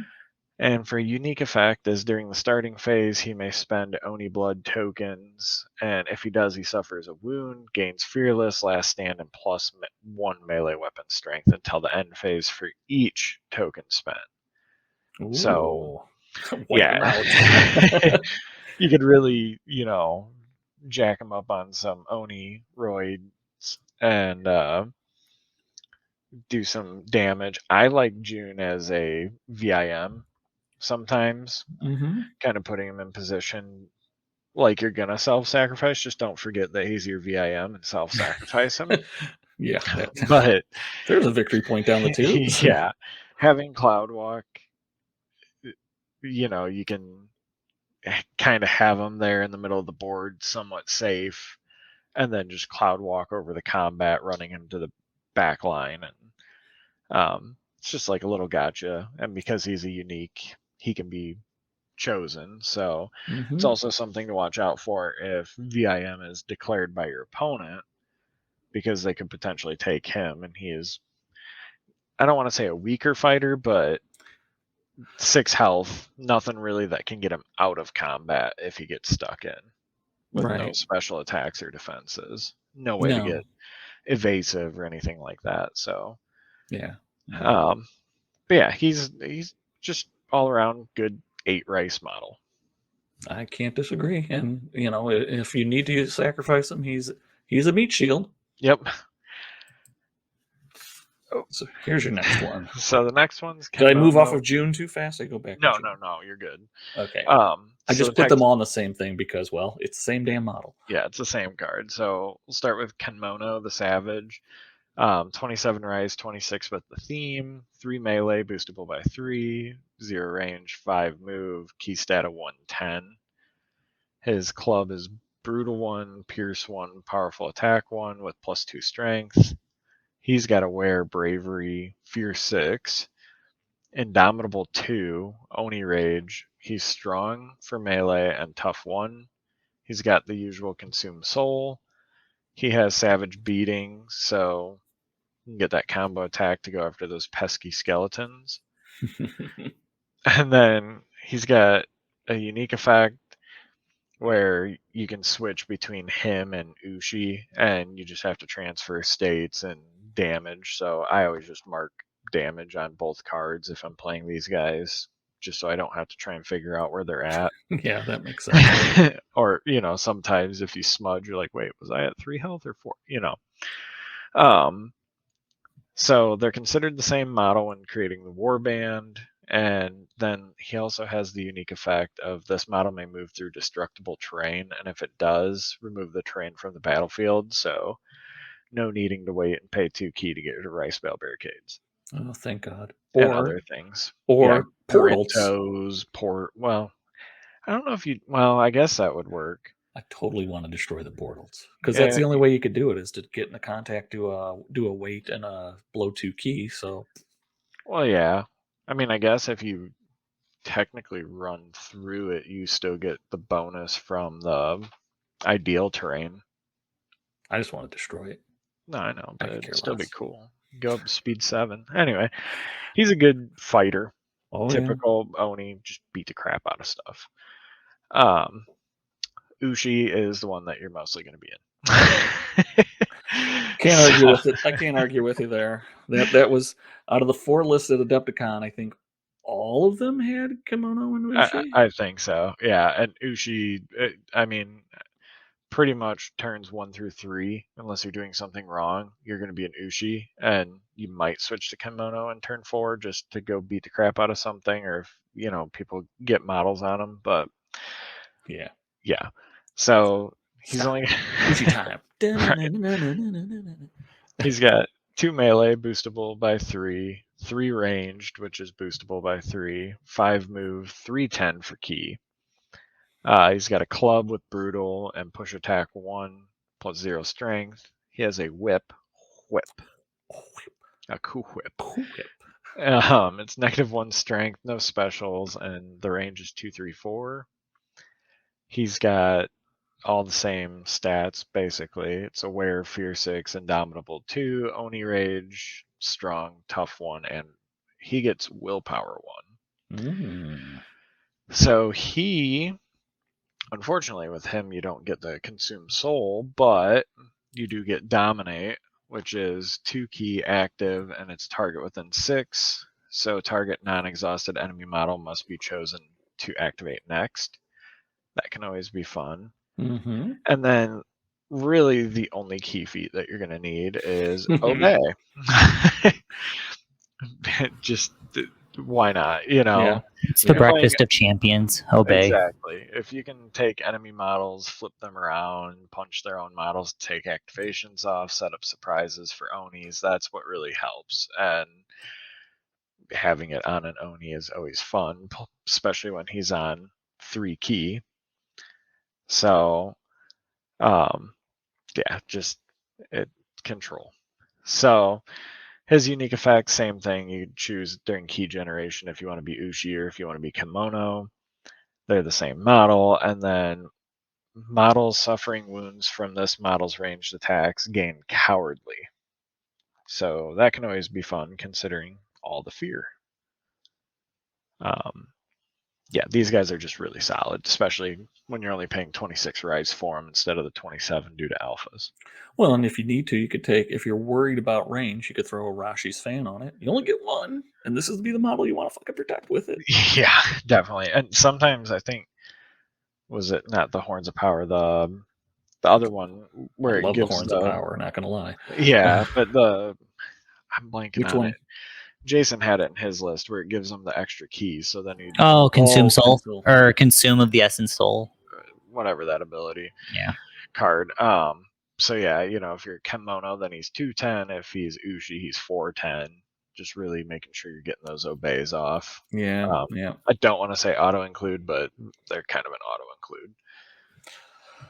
That's how it's been working lately. Yep. Yeah. Every time I build a list with Oni, it's very hard to leave them out of it. It was really hard for me to leave them out when I was building my list. Yeah. It gives you protection. It does. It gives you a lot of protection. They'd definitely be in the top 3 for me. So. Mm-hmm. Now they were our number 1, so. Yeah, I agree with that. Yeah, so. there's a reason. All right, who do we have next? Oh, Kokoro the Harvester. I love this model. Creepy. Yeah. It looks really cool if I remember right. Yeah, Oh, so yeah. 28 rice, 27 with the theme, 2 melee, unboostable, 2 ranged, boostable by 3, 4 move, 310 for key. He. I always think it's a she, but Oh, it's a dude. I thought it was a woman. That was it doesn't have any cloak or anything on the front, so I'm assuming it's a dude, but they're Oni, so who the hell knows? Oni, man. There's Yeah. Just they're gender fluid. They all have man boobs. I don't know. Whatever. Don't say that to Rakasha, man. No, he's got the leopard print loincloth. So Kokoro has a staff. It's brutal 1 with reach, +1 for damage. Black magic is his ranged attack. No specials, +0 strength, and the range is 4, 6, 8. Fear 6, indomitable, Oni rage. Strong, tough 1, and unstable. Don't go walking through difficult terrain. For some, I mean, he's walking with a stick. He should be stable. So he's brutal with that stick. I think he gets along just fine. Yeah, he's old. He's old Oni. That's the reason why he's unstable. Picking on old people now. Yeah, are we? Okay, whatever. Right. Well, I need to convert mine with a walker now. So, anyway, Texas Oni. Walker Texas Oni. So really, this model's in here for the key feats. Oh yeah. It's hard to figure out which order to properly do these in because it's just they're 2 of them decent. are once per game, so yeah. So the first one is Cursed Doom. It's 4 key, simple, target within 8 once per game, and you place 4 Doom tokens on target model, and during the starting phase remove a Doom token. When the last Doom token is removed, model suffers 7 wounds.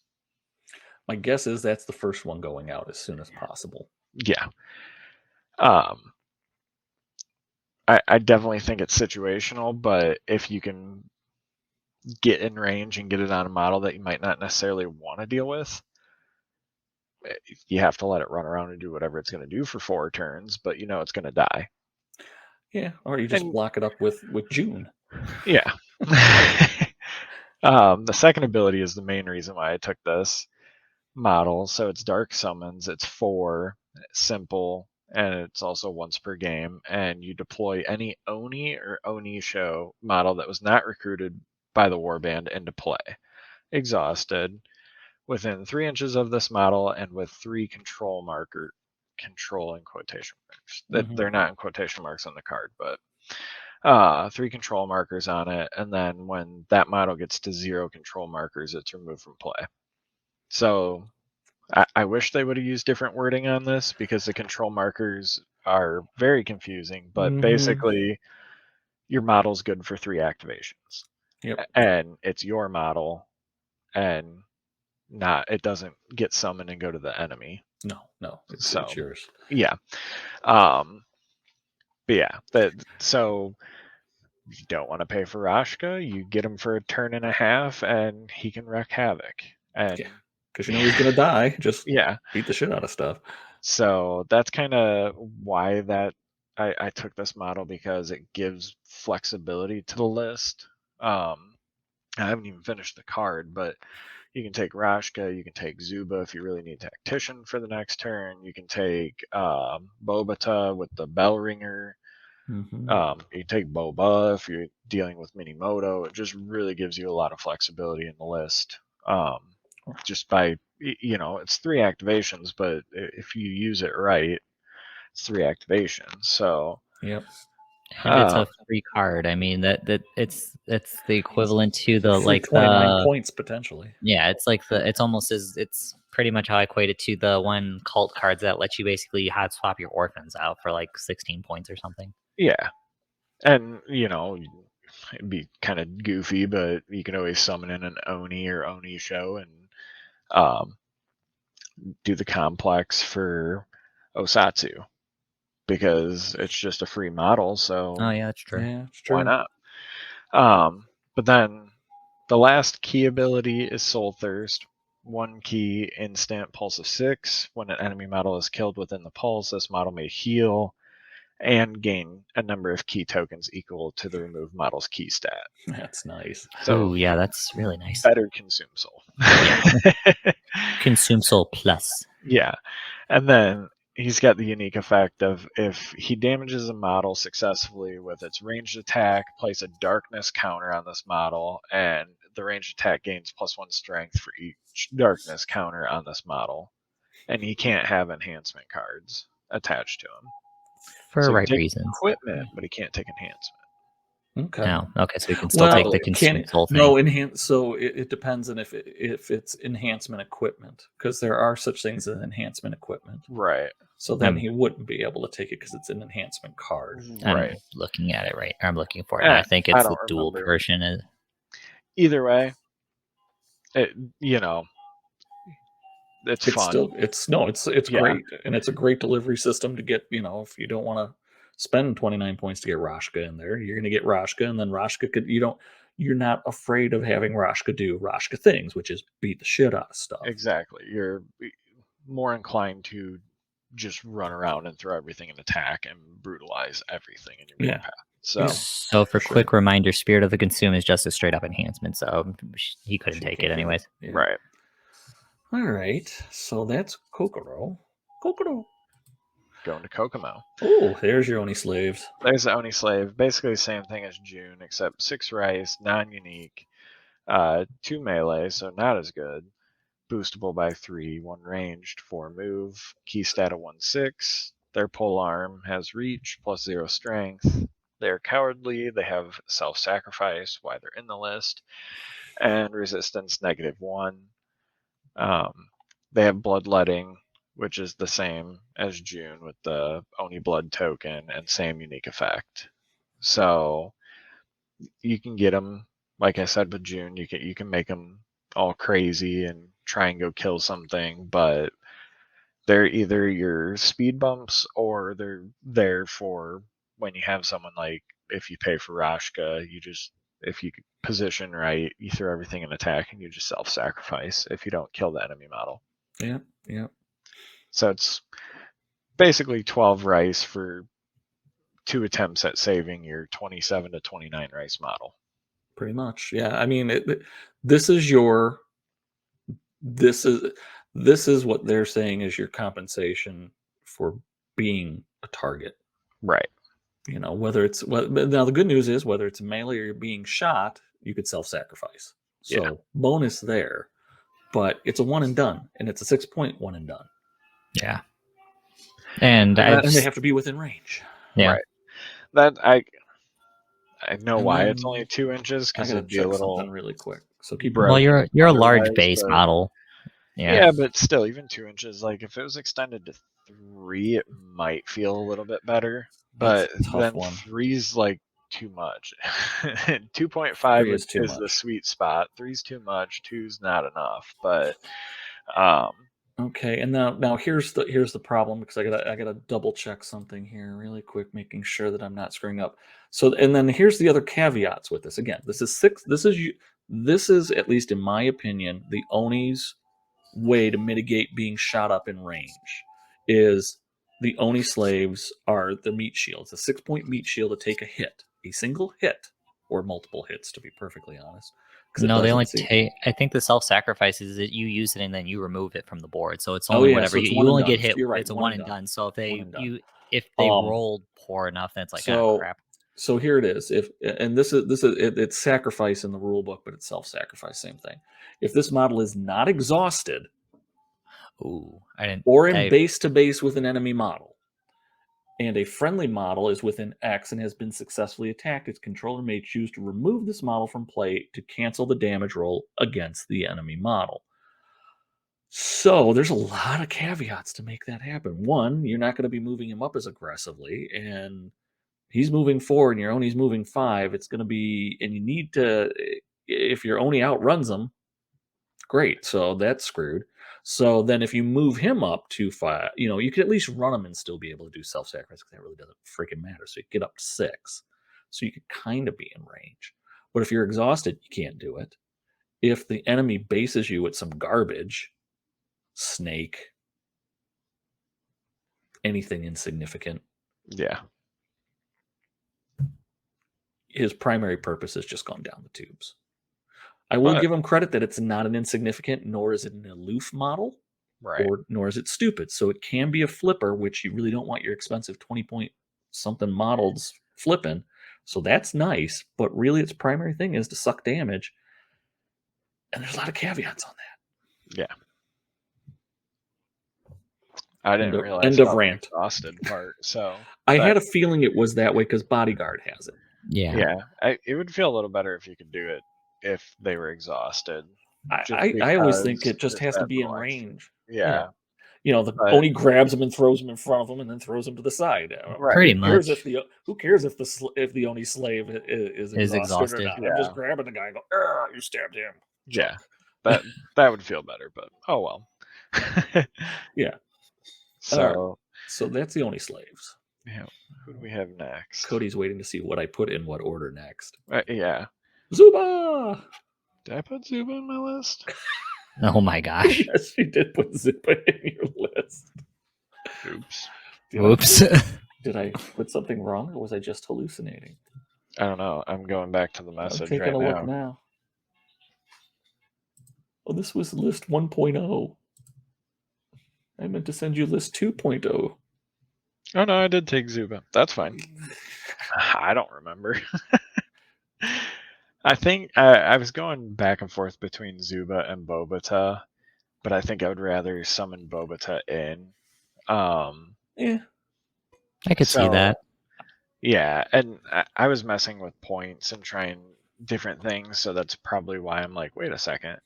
But and having tactician the whole time round is also a bonus too. Yeah, so I'm not upset. Or potentially. I'm not upset that Zuba's in this list at all. I just couldn't remember because I deleted that list when I made the second one. But anyway, so Zuma, he's 27, 26 with theme, 3 melee, boostable by 3, 3 ranged, which he actually has a ranged attack, 5 move, and 2/8 key. He has a hammer, which is brutal 1, slam attack 1, powerful attack 1, plus 3 base strength. He has the hammer ranged attack, which is medium range, 6 inches, and it has sweep attack 0, and it's a special. He's got charging bonus, fearless, +1 melee pool, fear 6, indomitable 1, Oni rage, 6 sense, strong, and tough 1. He's got the typical consume soul, and then he's got future sight, which is 2 instant, and it's personal, and it gives him tactician 1, and the enemy models all enemy models lose tactician. So yeah, that was the big reread that Art pointed out to us last week, and I was like, oh crap, that's right. I thought it was just one model. No, it's everything. Yeah. So that's even better. So yeah, that's kind of why.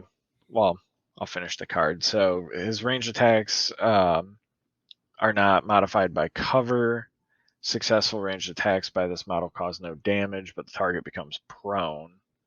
And then he also has a once per game, basically luck token, so he can re-roll a dice, and that I always have to use that on something stupid because dice. But Zuba, I really like Zuba. I think part of why I was a little like, hey, I don't think he's available. He's like one of the other models that's hard to get, like Kato and Yakuza and whatnot, because of the original print. So I oftentimes try to avoid those when we make the list, just for that simple fact that they're not as readily available, but you know, if you can get your hands on him or proxy him, whatever, he's really good. He's a cool looking model. His horns never. I'm cutting up Chaos Space Marine helmets and whatnot, getting horns regularly to add to these models. So It works.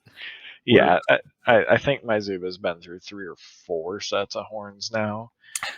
But overall, Zuba, he's a really good model. Getting Tactician's huge. Yeah. He's a solid fighter, especially having +3 base strength and the brutal. And being able to prone your models for someone like Rashka to go in, or even Kokoro to shoot them and whatnot. Just help kind of mitigate the fact that they're all only 3 melee with no endurance or anything. So, yeah, I like him. He's a fun model. I think he's one of those models. One, I just like the pose on him, even if he's a subdued kind of pose, which he does have. He's one of those models that's just a good all rounder in this particular faction. Nothing going one way or another. The charging bonus is great. The Sixth Sense is awesome on him. To be perfectly honest, I almost wanted to be like eldest brother and have Kata. I think that would be kind of sweet because he kind of gives off that Zen vibe to a certain degree. Yeah, that would. And that's just totally off appearance. I do love the pose because like a lot of the other Oni are like mid action, and you just have Zuba like staring into your soul. But yeah, he's cool that way. He's good. Like I said, I really like him. He's a very solid model. I have a love-hate relationship with Bobata, the bell ringer, just because I hate hitting my own models. But yeah, Zuba's fun. He's one of those Oni that he's not quite as auto-include as Kenmono and Ushi, but a lot of times when building a list, it's hard to leave him out. Yeah. At least of an Oni, an Alpha's list, because I like taking like him, Kimono, kind of Art's dog list, and the dogs, and I thought about going with that, but I just wanted Oni. That's okay. That's okay. So that brings us to all of your events, equipments, enhancements, and terrain. I had 1 point left over, so I just threw the typical rice bale. Barricade. I do think that there's places for other things like balance, just because there's really, other than Zuba's once per game thing, there's a lack of martial prowess or anything. I totally didn't think about that until right now. Yeah, balance is huge for these guys. Balance is good. The rice bale's there mostly for cover. I'm not necessarily blocking my opponent. I'm putting it on my side so that way I have something to mitigate the shooting. Yep. And then plus, but models can just run through it, so I don't really give a crap. When you don't want it anymore, I just run through it. Hooray! Yeah. But so that's there. I also think Year of the Risen Sun has somewhat of a place in this list, only because it allows you to get that Doom token off turn 1. Yeah, if somebody gets it, somebody's stupid enough to get in range, which is not hard to do. Right. So I could potentially see that slotting in place of the one rice, but yeah, and there's other things like the Horns of Power and different things like that, but you only get 1 Horn of Power. I want to have Horns of Power on everybody. Right. But again, that's another one of those. I got to take the action to do that, but there's probably a place for it. So yeah. So I just, like I said, I just took this mostly to add cover to the list because Wasapu exists. There you go. Enough said. You don't have to say any more about that. Yeah, I was gonna say there's other models with range, but I mean, I'm not gonna lie. I've kind of given Wasapu that name. Wasapu strikes the fear of God, and I'll do that. I'll say the same thing. Ninjas are just as bad. Okay, let me rephrase it, because Wasapu exists in our meta. Yes, there you go. That works. Well, again, our meta also has ninjas. You just haven't played Brian a lot with ninjas. Or using big models. Just is not Wasp. fun. He doesn't care. It can be a freaking rat, and he's killing it. Again, drunk, spin them around, blindfold on, shoot up in the air, and you're still dead. And Jason's dice. Yes, pretty much. All right, so we've gotten through 2. We're almost at the official halfway point of the themes, which takes us to me and my first list. Now, I love this faction mainly for the Onis. I am on the fence on the Bakemono, and I think the only reason I'm on the fence with the Bakemono is you just got to take a crap ton of them and paint them. Done. So there you go. So that meant that I had I had 2 Bakemono lists. So I have Thousand Eyes. This is the first one that I have. So Thousand Eyes is the Bakemono theme, or it's permitted Bakemono, Ronin Bakemono, animals, and Ronin animals. If Kawa no Rojin was a Ronin model, I would have had both of them. I know, look at, he just got upset about it. He heard me. He actually did. He's like, shut up. Shut up. All right. So what does Thousand Eye theme give us? Well, it gives us, after each tactical test, choose a friendly Bakemono card. It gains group trait until the end phase. So when I need to activate all my Bakemono at once, there you go. Second thing, during the first turn, the Darkness key feat is in effect from the start without paying any cost. Awesome. Got some protection. 3, all Bakemono gain the following key feat: Thousand Kin. This model gains coordinated attack Bakemono until the current melee exchange is resolved. So, if I really need to kill something, and I usually have more than one Bakemono on it, somebody's getting Thousand Kin. And then they're going to have lots of dice to do stuff. Mm-hmm. So, that's the theme. Now, with that in mind, you're thinking, well, Greg, that's a great theme. So you really loaded up on Bakemono. Hell no. Nope. Oh, hell no. If you'll notice, it says you could take animals in this theme. Oh, God. So, first we have to talk about the Bakemono, because if you're not familiar with Bakemono, they do get a communal card. So you're going to notice on all the Bakemono that their key stat is 1 with an asterisk by it, which means that you're throwing the key onto a communal card and it can hold as many as you want. So when a Bakemono would generate key tokens or otherwise gain key tokens, instead place those key tokens on this card. Whenever a Bakemono would spend key tokens, you may spend them from this card to pay for the key feats, boosts, or other effects. Friendly Bakemono may use feats listed on this card. There's a second card, and you see it right there, which I'll go over really quick. A player may only have 1 Bakemono Horde card. Darn it. Which I'm not sure why you'd want to have more, but we'll go with that. So that way you don't cheat and have like 3 copies and be able to do Summon from the Shadows from 3 separate communal cards. That's true. Okay. So which takes us to what are the Bakemono Horde card has 4 key feats on it. The first Cody's already alluded to, which has been a thing of debate for a long time, and they've now made it more reasonable, which is Summon from the Shadows. It's a 6 key cost, active, and it's special. You can only do it once per turn, supposedly. Deploy a Horde Bakemono anywhere within 2 inches of this model.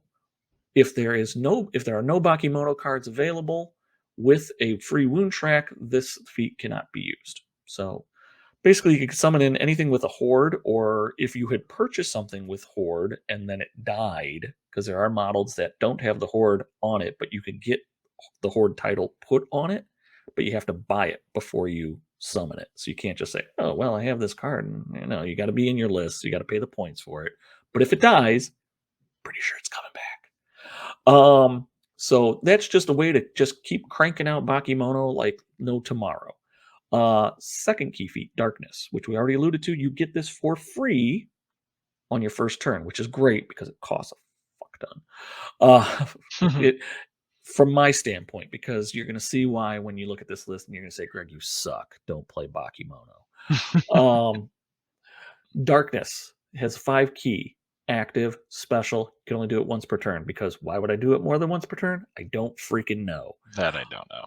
Until the end phase, maybe if somebody reverses it, I don't know. You need to be super Darkness. If you put more than 1 up, then you'll get like even 6th Sense can't see through it. Yes. I'm sure Silvermoon has a card that's like, turn on the lights. Yeah, pretty much. The candlelight. Fireworks. There you Oh, go. that'd be a pretty cool card. Well, think about it. You're still gonna anyway. I know. I have to get on that. Get on that. Until the end phase, all non-soulless, non-sixth sense, non-Bakemono models may only draw a line of sight up to 4 inches. So that's a great way to protect yourself from some crap, especially ranged or being charged, things along those lines. Third key feat on the Bakemono Horror card is Shadow Walk. It's a 1 key, so that's awesome, active, personal. If this model is out of line of sight of all enemy models, place it within 3 inches of its current location. This key feat can only be used once per activation. So, want to get behind somebody and you're behind some cover that they can't see through, or you're behind a line of other Bakemono and want to get around them, Shadow Walk. Pretty cool. And then the last one is Mob Mentality. It's an X. It's an instant and it's personal. When a Bakemono model passes a fear test, it does not need to re-roll that test due to cowardly.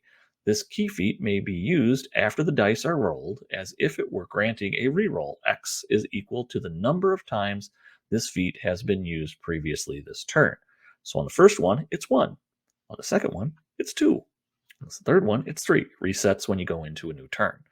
So really good way to pray to God that you pass the, fear tests are not easy with Bakemono. So this kind of helps it if you do get lucky and roll that 6. You don't have to re-roll it again because most of them are cowardly. I always forget that exists. I can see why, because the other 3 are pretty boss. Yeah. So those are the benefits that Bakemono gets. So like I said, Greg is obviously going to abuse the crap on it. Well, you'll see otherwise. So we'll get right to the meat of it. I have 3 different Bakemono. I have 2 Spearmen in the list, 1 Bushi, and 2 Boomers. Now people will probably disagree and say, Greg, you should have taken the Archers because they're cheaper by 3. I like the Boomers. I want to have those guns and I want to shoot them and then I want to do something else with these guys. You even wore the shirt. Oh yeah, you did. So really quickly going over their stats, there's only one that's really different, and that's the Boomer.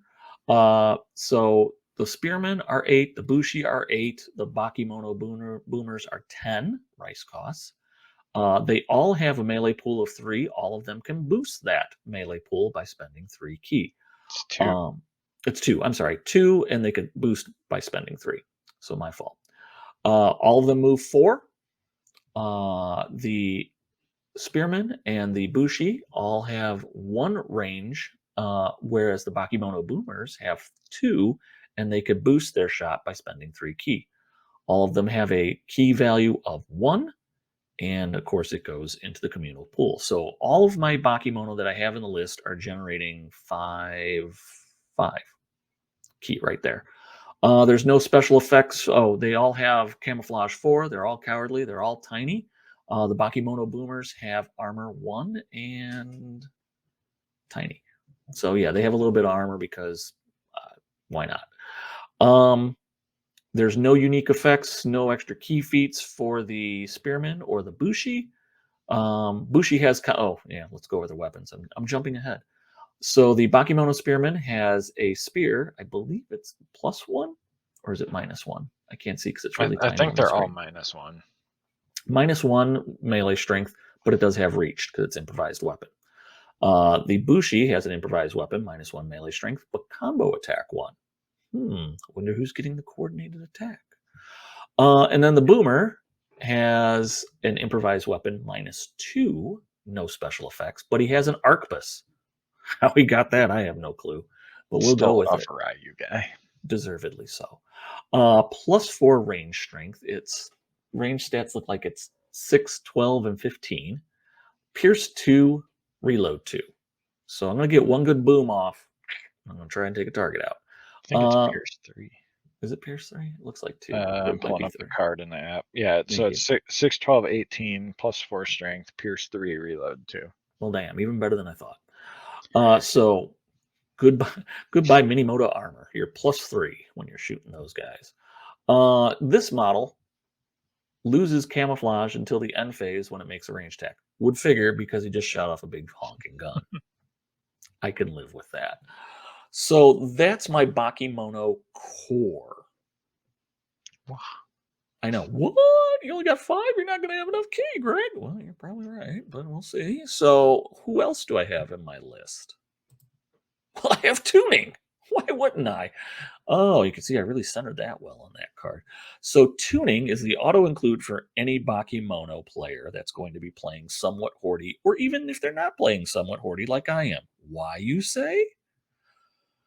Well, let's run through his card really fast, and I'll tell you why. He has a rice cost of 7. He's a Bakemono. He does not have the Horde, which the other ones, let's go back. I forgot to mention that. Their keyword, Horde, something. Horde, Horde Bakemono, Horde Bakemono, Bakemono. So the boomers cannot be summoned for free unless you spend 3 to give them the title. So that's why I kind of bought them in the list, because I want them. So they're not coming back once they die. Neither is tuning. Why? Again, you'll see. 7 rice. He's got a 1 melee pool, but he could boost it for 3. He's got a 1 range, can't boost it. He can move 3, and he generates 1 key and throws it on the communal card. He is unarmed, so he claws at you with a -2 melee strength and no other bonuses. Camouflage 6, really easy to see. Cowardly, go figure, and tiny. He's small. He has a key feat, in addition to the ones on the communal card. It's rally, costs him 3. It's active. It has an 8-inch pulse, so that's pretty good. It's sizable. What does rally do? It removes all frightened markers from all friendly models within the pulse. That's actually kind of cool, because Bakemono are susceptible to being frightened. So that's nice, but that's not why you're taking him. The reason that you're taking tuning is his unique effect, which says, and they've errated this a little bit so that way it's got a little better spelling on it. The first time you use the summon from the shadows key feat each turn, do not mark the turn box. This will allow you to use it twice. So essentially, you get to summon twice in the turn. And since it's active, since it's an active feat, you could just do it as long as you have enough keys. So you can immediately summon 2 Bakemono with the Horde. Yep. It's awesome. I gave him the Soul Medallion because, as you could imagine, being able to summon in 2 a turn really puts a target on his back. So if you're gonna kill him, I'm gonna get something out of it. I put the Soul Medallion on him, which is an enhancement equipment. When the attached model is killed, which it will be, add 4 key tokens to the Bakemono Horde card. It's like I'm playing a dirge for him in the background. That's right. That's what tuning is. So that's tuning's in there specifically. He's there. He can remove frightened markers, but if he actually gets that far up the field, something's gone really wrong. I mean, 8-inch pulse has its bonuses. He might move up a little bit, but yeah, he's sitting in the back line and he's summoning like crazy. So that's pretty much my Bakemono. That gives me 6 Bakemono, so I'll get 6 on the card a turn. But great, you're only going to be able to summon 1, you say. Well, trust me, I got that covered. Well, how is this list effective? Do you have more Bakemono we don't know about, Greg? I don't know. Do I? Oh, hell no. Oh, you took all the hounds. Nice. So what I did is I've played against Art a number of times. Probably not enough, but I've played enough where the Kaihei are the bane of my existence. So if I could have Bakemono and take Kaihei with the Alpha Pack leader, the Bakemono are just running around flipping idols and being basically annoying, and I'm just generating more of them at whatever rate I want to. Meanwhile, if you don't pay the Kaihei some respect, they will kill you one by one, because they're moving in a pack, because and I'll run through it here. They're moving in a group because Kaihei Alpha gives them group, and they'll tear you to pieces. Mm-hmm. So what's the Kaihei? The Kaihei are basically a hellhound, if you want to think of it that way. They're a little more robust than Bakemono, not by much, but enough. And they can't run in the dark, but they'll get up there fast enough. So they cost 7 each. I've taken all 4. You could have up to 4. So I got A, B, C, and D. Melee pool of 2. Don't worry about it. Range pool 0. They're a dog. They're not shooting anything. They don't have lasers coming out of their eyes. They're not spitting fire. Wish that would happen. That would be pretty cool if there were hellhounds that breathe fire. But no, they don't. They have a movement of 5, so they can get up the board even if it's dark. Great. They have a key stat of 2/0, so they can't really have key, but good luck. They're a little better at making fear checks. They're a little better at resisting being possessed or controlled or whatever the hell we want to call it. So that's it. That's nice. Disguised. They could actually solve That's the big disguise problem thing. because I got nothing else in the list that could find disguised. I'm kind of screwed in that manner. So their main attack is they're going to bite something to death. It's a melee strength of 0, grapple attack 1, sidestep defense 0. Okay, well that's kind of fun. Their traits: they're aloof, so they're not flipping idols, but they could still score zones. Charging bonus: slam attack 0. That's cool. We'll get to that. Coordinated attack Kaihi. Oh my, I have 4 of them. Can you say 3 extra dice? Dodge 1, fear 4, light-footed, terrain suddenly not a problem, and vengeance against anything that's held or prone. Slam attack on a charge. Delicious. And prone, well, they also have a grapple attack, so interesting. So that's the Kai. They're your main mob. They're going to move up. Now, if you wanted to, you could have 4 individual activations and then really run through somebody's activations. Or you have the Kaihi Alpha join the group. Now, he's 12 rice. He's an animal. Melee pool of 3, range 0, 5 move, 2 key stat 0. He can't have any.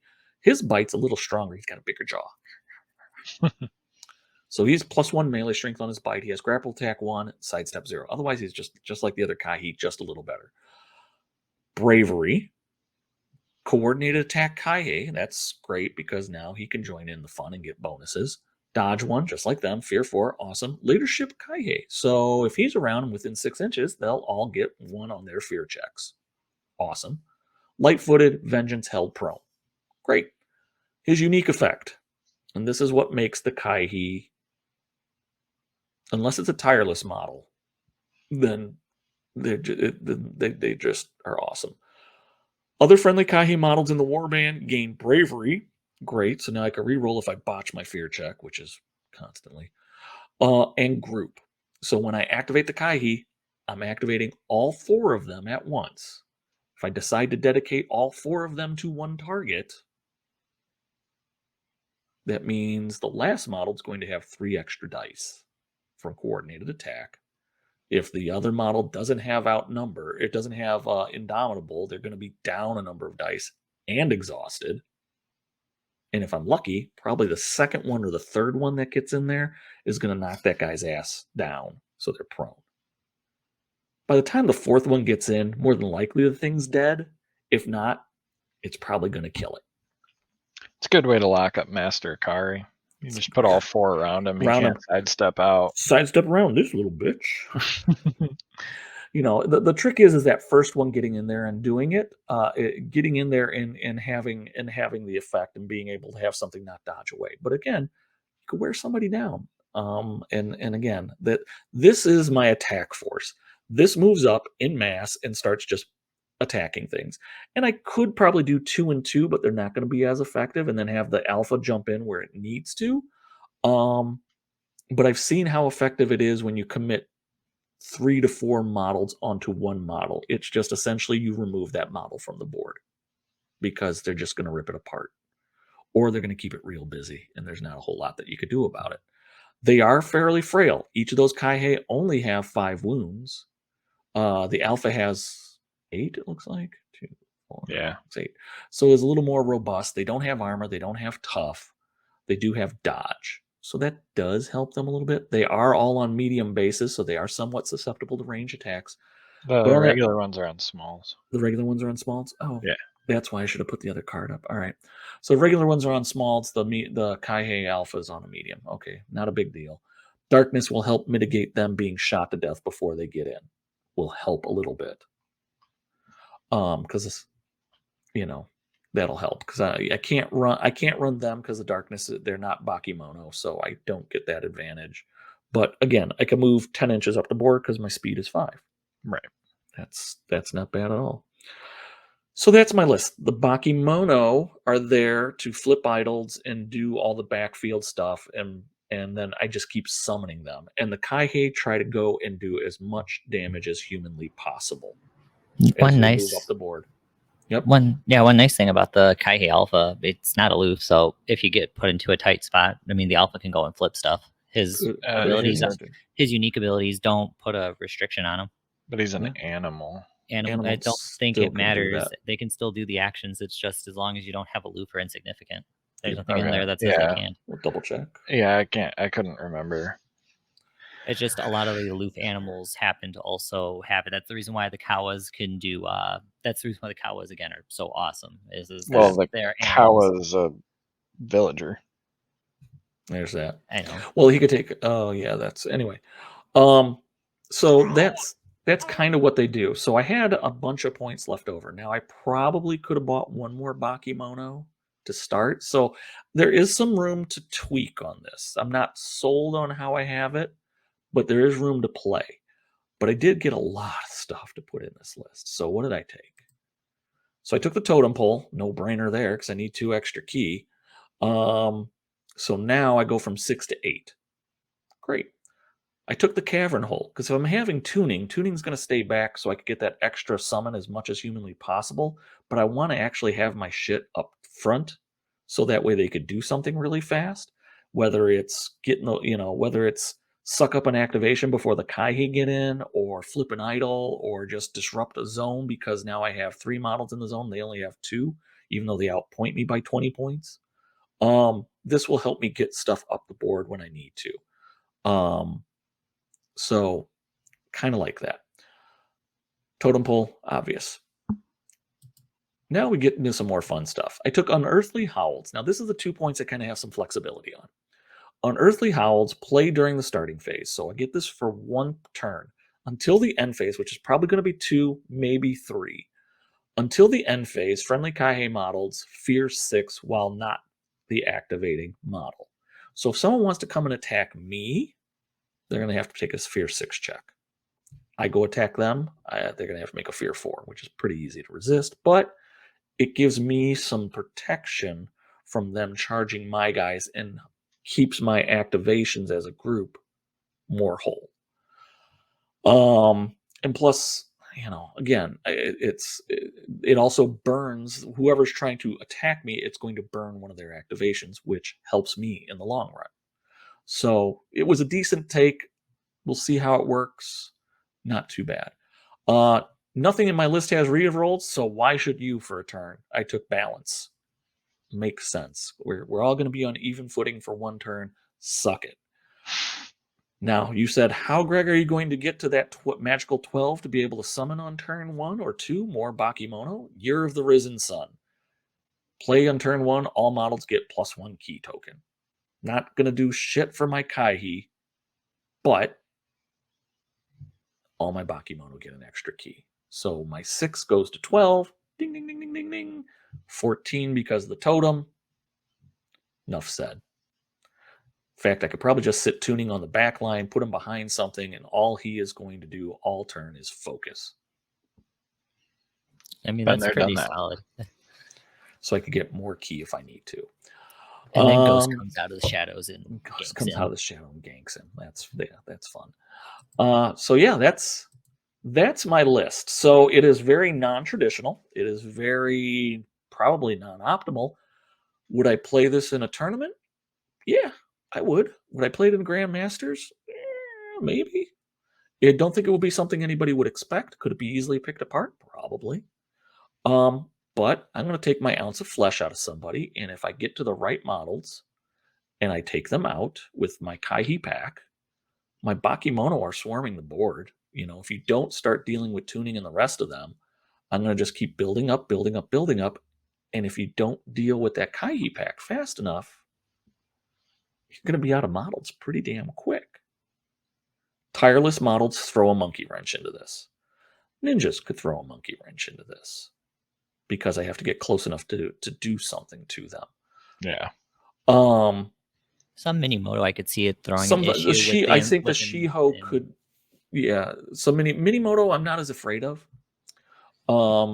the armor, and then the Indomitable, if they get bear stands alone, can kind of mess. It won't be huge, but it could still mess with them a little bit. It could mess with me a little bit, but the trick with the Minimoto is then I once I get them in a spot, I will put them down on the ground. And what I've learned with Minimoto in their armor is, yes, their armor is truly violent. I could be at -4 on my damage rolls on each of my Kaihi.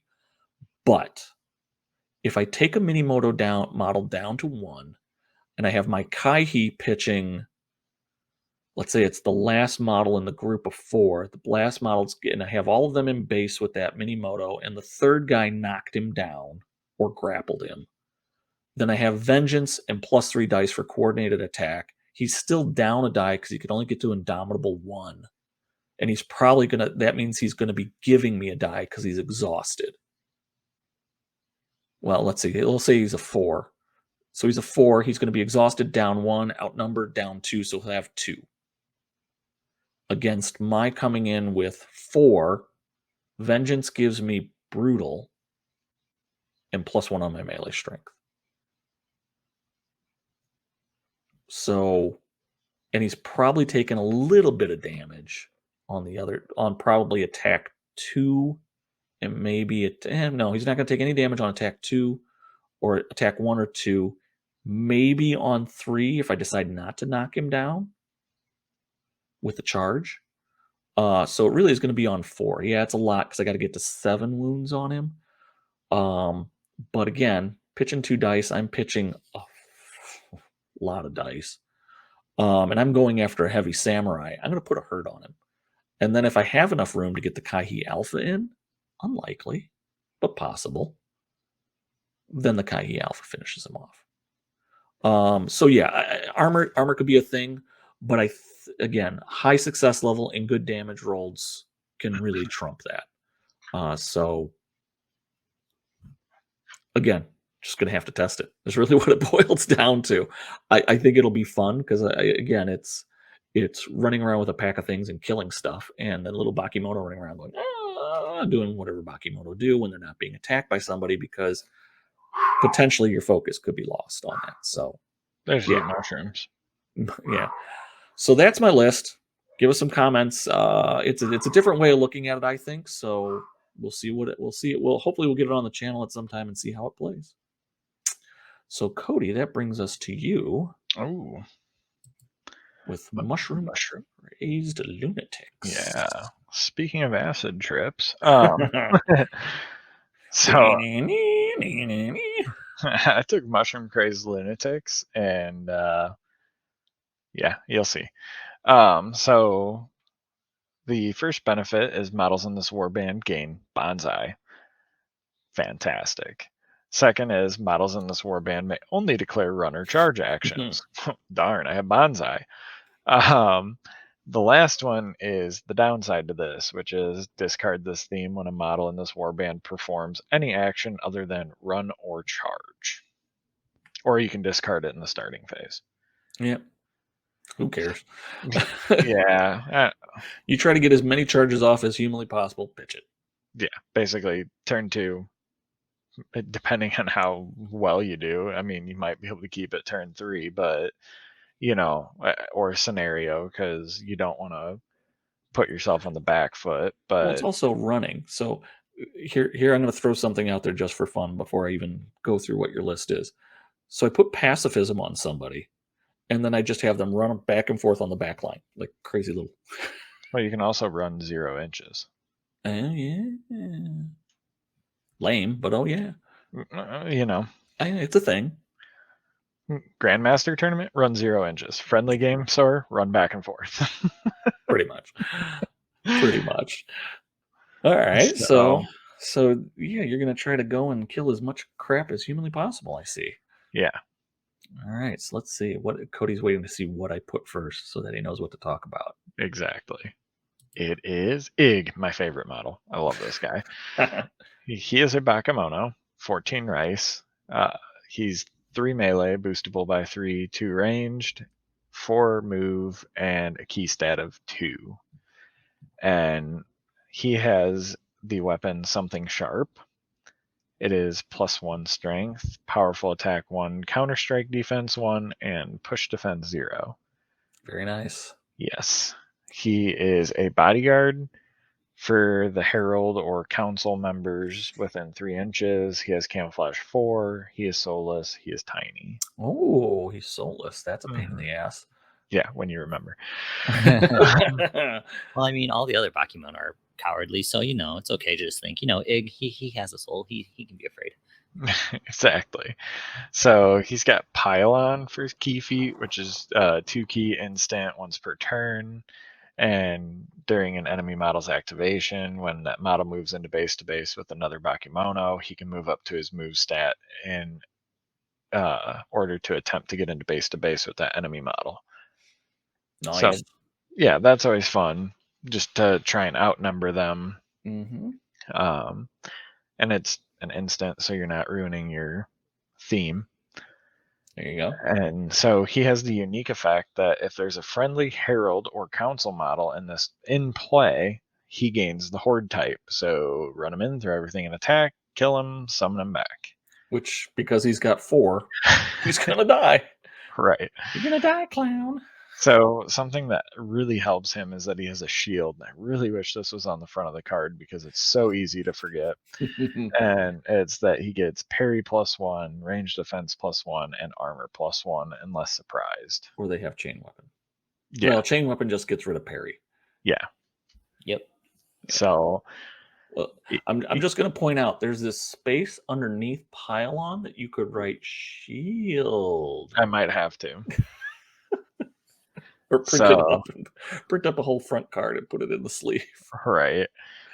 But yeah, I really like this model. 1, it's a cool looking model, and 2, he's just for Bakemono, a solid fighter. It sucks that he's 14 rice, but he's 14 rice well spent. He could hold his own with, I think he holds, aside from the 4 wounds, I think he could hold his own with most 14 rice models. The fact that he's soulless protects him from such a large amount of crap. Yeah. Can't be controlled. Can't have his any opposed key feat he doesn't have to worry about, and it's not like he's going to be doing opposed key feet, so fuck it. Right. Fire, that's the only thing I really worry about. Yeah, so he's well worth the 14, and that's why he's in the list. Great model. So who do we have next? His buddy Ook. I love this guy too. When building lists, it's really hard if you only have points for one or the other. I usually tend to lean on Ig just because he's kind of the OG.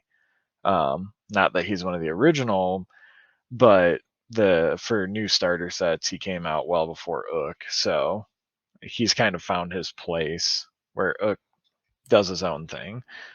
So he's 14, same stat line basically as Ig, with the 3 melee boostable, 2 ranged, 4 move, and a key stat of 2, 4 wounds. Instead of something sharp, he has something big for his melee weapon. Solid. Yep, I love it. He's got reach, counter strike defense 1, push attack 0, and sweep attack 1. And it's +1 strength. He also has bodyguard for the Herald and Council members. He has camo 4. He is also soulless, and he is tiny. And his key feat is barge. So after a melee action declared by this model is resolved, move enemy models in base to base directly away from this model until they leave this model zone of control, and then move this model directly towards one of those enemy models until it contacts that model. And that costs 2 and it's active. So, if someone gangs up on him, you can push everyone out and then get back into a one-on-one fight. Yeah, push him out of the zone. Push him out of a zone and then lock him up. That's a good thing. And he's got the same unique effect as Ig, with him becoming a Horde model if you have a Herald or Council in play. Okay. So, again, solid, soulless. Run him in. If he dies, bring him back. Who cares? All right. So, yeah, those two love the fact that they get bonsai. I can see. All right. Definitely. You're going to be running those guys all over the place. Oh, here we go. Yes. So I never take Rinsho. but I figured with this theme, why not? And fun fact, as you'll see, even though I'm running Mushroom Crazed Lunatics, I took no mushrooms. Dun dun dun. I should have, but Should have. who cares? So 16 rice. They're a Bakemono. They have a melee of 3, boostable by 3, 1 ranged, 4 move, 1 key stat, a bucket of health. It's like 8, I think. Looks like 8. Let me see. Yeah. 2, 4, 6, 8, maybe 9. But go ahead, keep going. I'll count. So they have a club, which is brutal 1, and they have powerful attack 1, and it's +2 strength. They have armor 1, bravery, fear 4, and regenerate 2. So good thing they've got a bucket of health. Mm-hmm. And then with their key feat, they have hyper regeneration, which is 2, and it's an active, and they get regenerate 4 until the end phase. So who cares if you throw everything in attack, depending. I mean, you know. Yeah. At least still right gotta survive. now. Yeah. So unique effects. If this model has wounds marked on its wound track, it gains aggressive, combo attack 0, and fear 6. And automatically passes fear tests caused by small-based models. So as of right now, it's like you have a really good melee beater, especially with Ig and Ook on the flanks. He's not a horde until later. Or is he? So Rinchos, you really can't go wrong. No. Great models to take like mushrooms on and stuff, because especially the one, I can't remember which one it is, but it does damage and they get a bunch of benefits. And It's like the red crazy spotted mushrooms or something. Crimson Sky, I think, is the good one. But yeah, great model, great beater. Being able to heal up every turn is fantastic. So, and you get wounded by a stupid skeleton, you get combo attack 0 to hopefully put it down in the next shot. So, or you just get yourself wounded before you go in there, and then exactly beat the crap out of it. So yeah, and you've only got 1 in your list. Yes, so. I did only take 1 because originally I took 2, but I ran out of points, so I got rid of 1 and added more crap in. They are expensive, I will give it that, but they are so worth it. It looks like. Yeah. All right. So then we took everyone's favorite Bakemono, and Trapang. He's 11 rice. He's got 2 melee, boostable by 3, 3 ranged, 4 move, and a key stat of 1.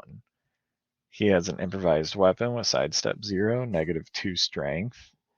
He is camo 2, dodge 1, scout 1/4. Don't forget that. He is tiny. And then he's got everyone's favorite key feat, and that is snare. Yay! On a communal card. And on a model that has camo too. That's just I don't know what mushrooms were they on when they decided that. Ghost heart mushrooms. No, I don't know. Yeah, pretty much. That's what they do. Yeah, pretty much. Yeah, so snare costs 2, it's an instant, and it's a 12-inch pulse. And if an enemy model without Cloudwalk or intangible, not base to base with a friendly model, declares a move, it must make a move challenge test. And 8. It's a challenge of 8 if they run or charge, and if they're just moving or moving and shooting, it's a challenge test of 7. If they fail, it loses an activation counter. It may not move. Yeah. And if they succeed, then you just do it again because it's spammable, which is terrible. So then during the starting phase, his unique effect, which don't forget this either, like I did in my last game, you get to throw out a stun marker on a model within 8 inches. So it's Torobo. Yeah. That's disgusting. Okay, yeah. Torobo with ropes. Yep. So this little booger is well worth his 11 rice. You do not want to get him in combat. You at least have sidestep defense to try and get out, and it's boostable if you need to use the key from the card, but you're going to be sitting him next to a card that's in the list later. and I will go into that later. My favorite samurai. Track. This little, I just love Bakemono. So he is 13 rice. He's got a melee of 2, but it's boostable by 1, which is just disgusting. Don't forget, he can only cap out at 2 boosts, so 4 dice total. But still, for 2 key, For 2 key, that's for 2 disgusting. dice, it's gross. 2 ranged, 4 move. He generates 2 key for the pool. He has Kama, which gets combo attack 1 and powerful attack 1 at +1 melee strength. He has armor 1, camo 4, coordinated attack Bakemono. Nice. Yay. Cowardly, prowess melee 1. I know. And tiny. And then to make him even more disgusting at 13 rice, he has Umbrella Block, which is 2 key instant, and that gives him parry 1 until the current action is complete. And then Precision Strike. This one I'm not too fond of. It definitely has its moments, but it's 2 key active and it gets Pierce 1 until the end of the current activation. If it was Pierce 2, great, using it all day, every day. Pierce 1, it's like, I can use the key to boost. Yeah, I think you're probably going to end up using Precision Strike against Armor 1 modeled, so that way you're getting the bonus to damage when, if and when you get through. Yeah, I can see that, but it's just, it's an okay feat, and I'm fine with it being on him, because if he had Pierce 2 or even higher, then he would need to be more expensive. Yeah, for sure. And then he's got everyone's favorite ability, Kuroma Koryu. And that's if he places all of his melee dice into attack, he gets brutal +1. Until the end of the current melee exchange. Fun. So at least it wasn't Critical Strike. downside with him, he is not a horde. He has no way of becoming horde. So you do have to be careful because he does die often. He's a great model to throw Soul Medallion on to get that extra key. 4 key when he bites it. But he definitely can kind of hold his own if you have key in the pool to spend. Definitely. If you don't, good luck. But yeah. He's only 13, so not too bad. No, and I mean, he's really in the list, one, because he's a solid little fighter, and the core of fighters, Ig, Ook, Rincho, and Track, they're going to get stuff done, while the others are going to be running around doing other stuff, literally running for the first turn or 2. Yep. But he also generates 2 key, so yeah, it's pretty good. All right, let's see what else we have. Next, dun. tuning. I'm so surprised. This is my shocked face. So I don't want to call tuning an auto include, but he's an auto include. If you're playing Bakemono, please. We'll be bold on this podcast. He's an auto include. There's no working around it for 7 points. Yeah, I mean, wait. Hold on. I'm gonna have to hash it. Auto tune.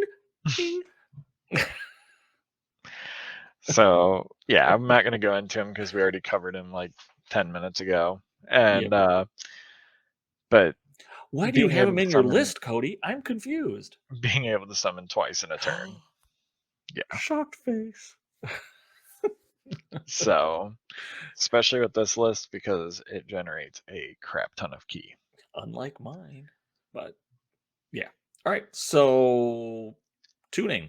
Must have. Summon 2. Next slide. Wishu. So he is your herald.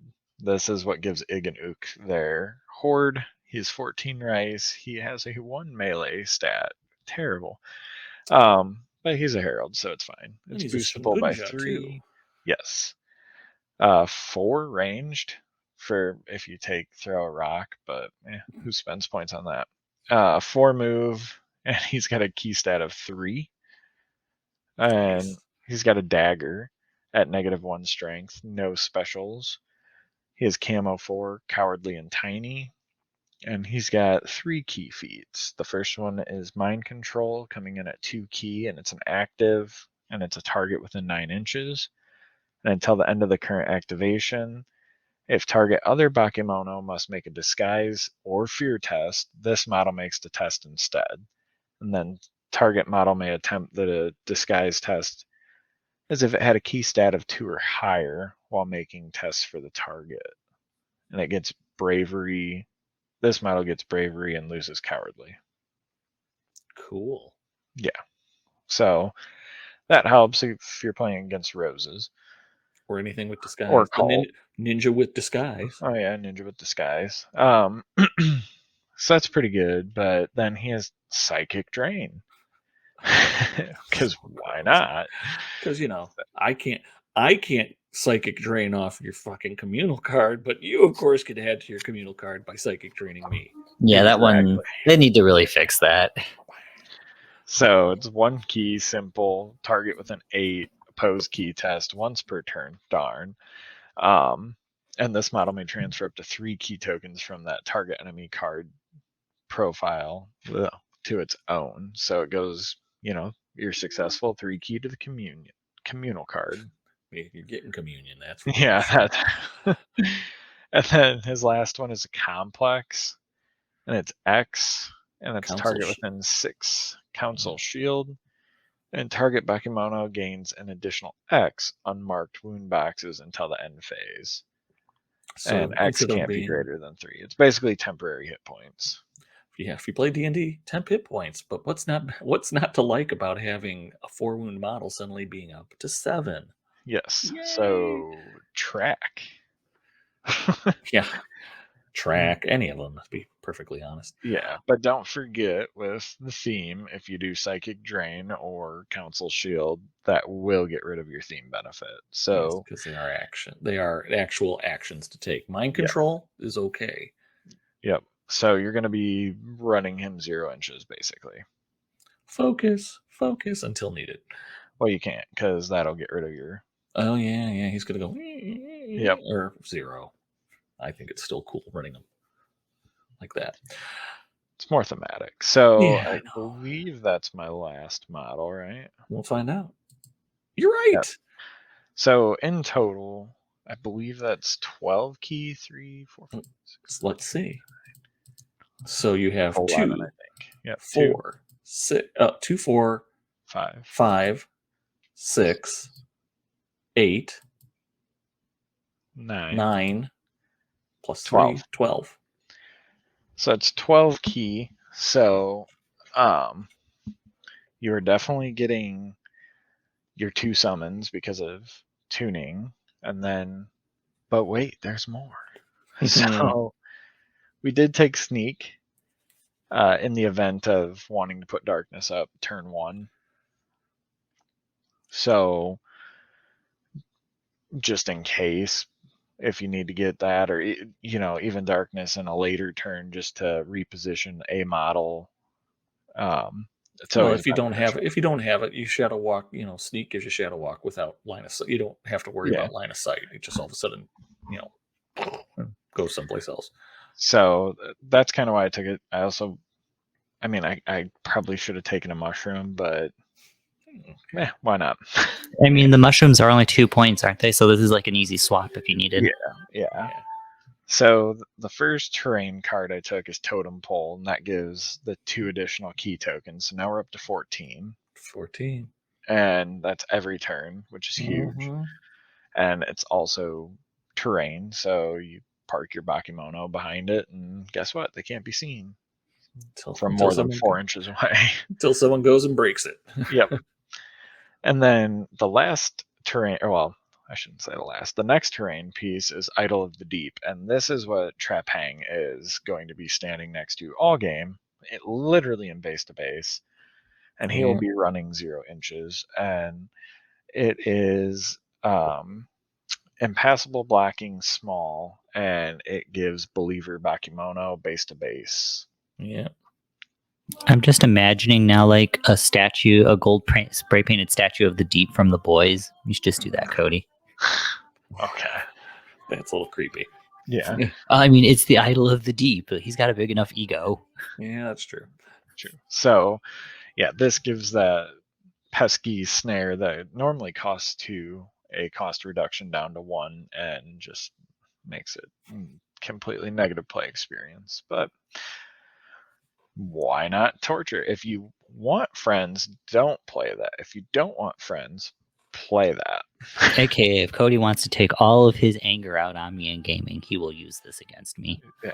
Actually, I've been playing. I have no idea what the changes, if there is going to be any changes, but I have been playing it as 1 snare per model activation.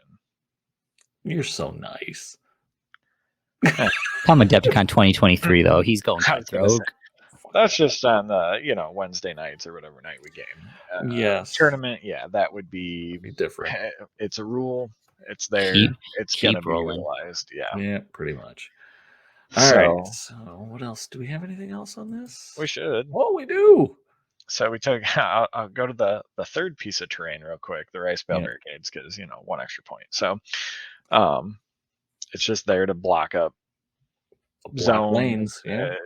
Block lanes depending on terrain placement. Yeah, and also provide cover for Wishu and whatnot. And then Year of the Risen Sun. So you played on turn 1, all models gain key tokens. So we were at 14, and we have 7 models in the list. So that takes us to 21 rice, turn 1. And then summoning the 2. Extra 2, and that gives us, room to play if we want to play darkness, if we want to get some sneaks off or shadow walks, and or bank it and you utilize it for snare. Yeah, there's that. 21 snares all on 1 model. No. Well, no. It would only be 7. I mean, it's if you got Cobra Eye, I mean, he's got a good shot at passing them all on what 5-6 dice.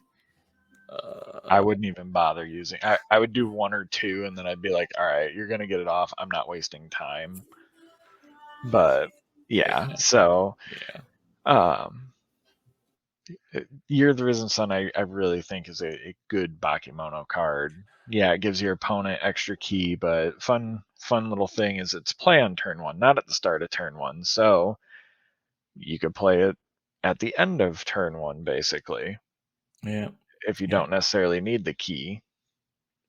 And if you don't need it turn 1, then you just save it so that way your opponent doesn't. Well, everybody gets it, so it really doesn't matter. But right. Yeah. But if they're all exhausted, they can't use it on turn 1. Exactly. Unless they have vitality. Yeah, but they'll have enough. Yeah. So yeah, that's true. They'll still. But at that point, it's kind of like, do I really want to do it? Yep. Yeah. Right. So, yeah, I think that's everything. Maybe. I think that's it. Let's find out. Yes. That's everything. So yeah, so I'm bonsaiing things in. I'm not caring if they're dying. I have a key generating machine. Once the theme benefit goes out the window, you have Wishu and tuning if you really want to, just focusing, generating the extra key, because at that point tuning's getting 6 a turn, 3 from normal and then 3 from focus, or you can have them try and psychic drain enemies and then have an extra activation to do some other nonsense. But yeah, I think it's a solid list. Seems like it's a somewhat traditional list. I mean, again, more Horde would have more shit, but you're going to be able to crank out the crappy Horde models as long as your good guys don't die. Yeah, the one card that didn't get put in here was Endless Numbers, which I took for the Rin show. And that's shit. I didn't put that in. Yeah, so it costs 3 rice, and it gives the Rin show that I recruited into the warband the Horde type. So I can't summon 2, but I can summon the 1 back. Right.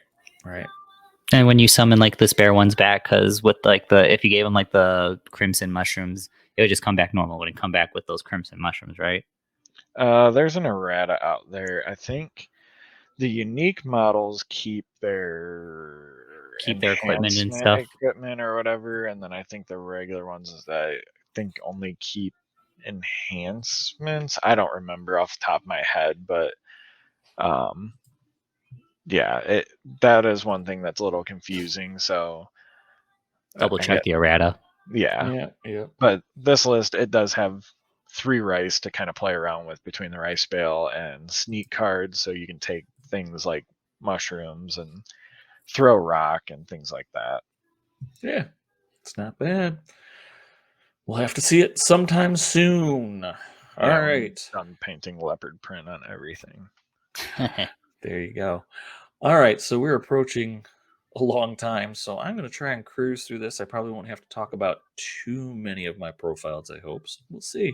So I had the last of the Bakemono themes, and it was Escort, which I'm now thinking... I'm thinking of Gremlins and the little hooker gremlin, but that's all right. But whatever. Absolutely. Now that's going to be stuck in my head for a while. So escort theme. What does escort theme give us, and why would they call it that? Well, because you're distracting things. So add the following key feat to the Bakemono Horde card: Distraction, which is a 2-key cost, active, target 6, base to base. Target enemy model must perform a key challenge test. If it fails, you may change that model's facing.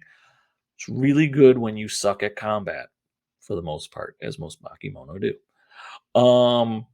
What else does it do? In the starting phase, add a key token to the Bakemono Horde card for each friendly model that was recruited into the warband that is currently removed from play. So I'm thinking if I have my guys killed, I still get the key because they're removed from play? I think so, yeah, technically. I didn't know if that would also work because they're not removed from play. They're just elsewhere. So yeah, it's probably when you're killed. I was going to say, ambush would have been really cool for that, but they're not removed from play. They're elsewhere. So right.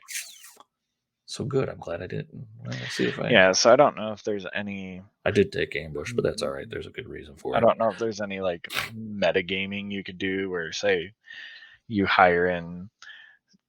like into your warband. I don't know what your list is, but let's just say you took Archer A, Spearman A, Bushi A, and then say they all die. I don't know if you can technically say, "Hey, I am summoning in Archer B, Spearman B." I don't know. If you do that, you're probably a terrible person, but I need to become a terrible person, apparently. Yeah. All right. If you know the answer to that, let us know. But so what do I have in my list? Is this a more traditional list, or is another one of Greg's crappy attempts at making a Bakemono list? We'll see. So first thing, we'll just go right out of the gate. We've got tuning in the list because he's auto include. Why? Because he'll make me summon twice in a turn. 1 key. Yay. So we could go through that slide really quick. There's nothing else really to say about him. Or listen to the last podcast why he's all our number 2 picks. Yes. Next model, unlike Cody, who only took 1 Rinsho, I took Dose. Rinshosos. Because I need to beat the crap out of stuff. And what better way to do it than having 2 Rinshos? 2 of these guys. 2 of those guys. Okay. Because they're kind of awesome. We know what they do. They have really good combat ability. They get angrier and become more combat ability. And they can regenerate a crap ton if need be. So, yeah, we got them. We got those. So what else do we have in the list? We have Wishu. Why do I have Wishu? Well, 1, he's got 3 key stacked, and apparently I don't have a lot of key. Cody's painting him for me. Mind control's nice because I have a lot of 1-key models in my list, so being able to find disguise is kind of necessary. But really Psychic Drain. And also the Council Shield, not a bad thing either. But really Psychic Drain to help me get that extra key when I need it. If something gets within 8 inches, which I think they will be. They might be held up by a Rinsho. Who knows? They might be turned around. Who knows? Lots of different things. But I like him in there because he can really help my guys with mind control, and then Psychic Drain to definitely help support me should my key start running low on the Horde card and I have a target within 8 inches. And you'd be surprised. 8 inches is a generous amount of space in a game that's on a 24 by 24 board. You won't have to go up that far. So you should be able to get somebody. Get some. All right. Get some. So who else do we have in this list? This list is going really quick because I took a lot of stuff over and over again. I got Bushi. Why am I obsessed with Bushi? 1, they're 8. 2, They don't fight terrible. And if I'm turning crap around, they get that much better. As long as they're not aware or Sixth Sense, which, just about everybody else is. But I like having the combo attack 1 because there are such things as durable models out there. Should it die trying to take out somebody with fire? Who cares? I'll just summon him back. Exactly. Or I don't and summon something more expensive in and then eventually get to him, but I still get the key value for him. So I took 2 of the Bushi. I took 2 of the Spearmen. Why do I take Spearmen? Aside from the fact that it's an 8 cost and they're somewhat decent, not really. They have reach, which makes them a fairly decent defensive model, because if somebody comes to me, I'm attacking first. So even if I lose that die, then they gotta commit something to their defense, because Lord knows how many times that I've gone in and gone whole hog with somebody who's going first, and I thought, what's the worst they could do? And then they pitch, a 6. Success level 6 and then roll 12, which does, let me tell you, defense level 12 does a lot of damage, or success level 12 on a 6 does a lot of damage. So reasons. So yeah, speed bump, defensive to a certain degree with reach, makes people think. Cheap numbers. So that gives me 1, 2, 3, 4, 5, 6, 7, 8, 9. Right? 1, 2, 3, 4, 5, 6, 7. Right? 4, 7. So that's 7 plus 3, 10 key for my list. That's all my models. Only got 7 models. Till the end of turn 8 1. models. 8 models until the end of turn 1. 8 models. So what else did I take? Why didn't I take more stuff? Because you took a bunch of equipment and enhancements. So the other trick too with the extra Bakemono there, having distract, I could spin things around, try to attack in the back as much as humanly possible, and just in general keep everybody off base. So what did I take to kind of help enhance that? Basically, this is to try to spin them right round, baby, like a record, baby, round, round, round, round. I know, I'll shut up now. Gaming K, I understand. That was a terrible song. It was just spur of the moment. I apologize. All right.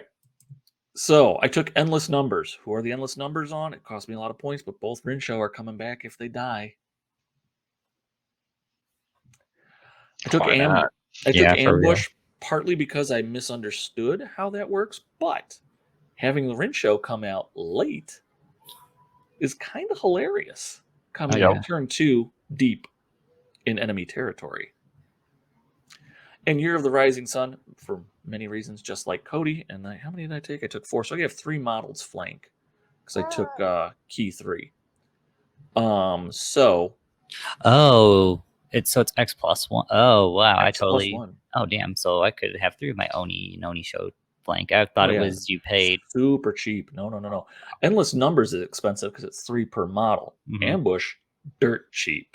Oh, okay, sweet. So I could have had an extra point. So I could have only X models gain flank. Only 3. Only 3, and it can't be greater than 3. So I spent 4.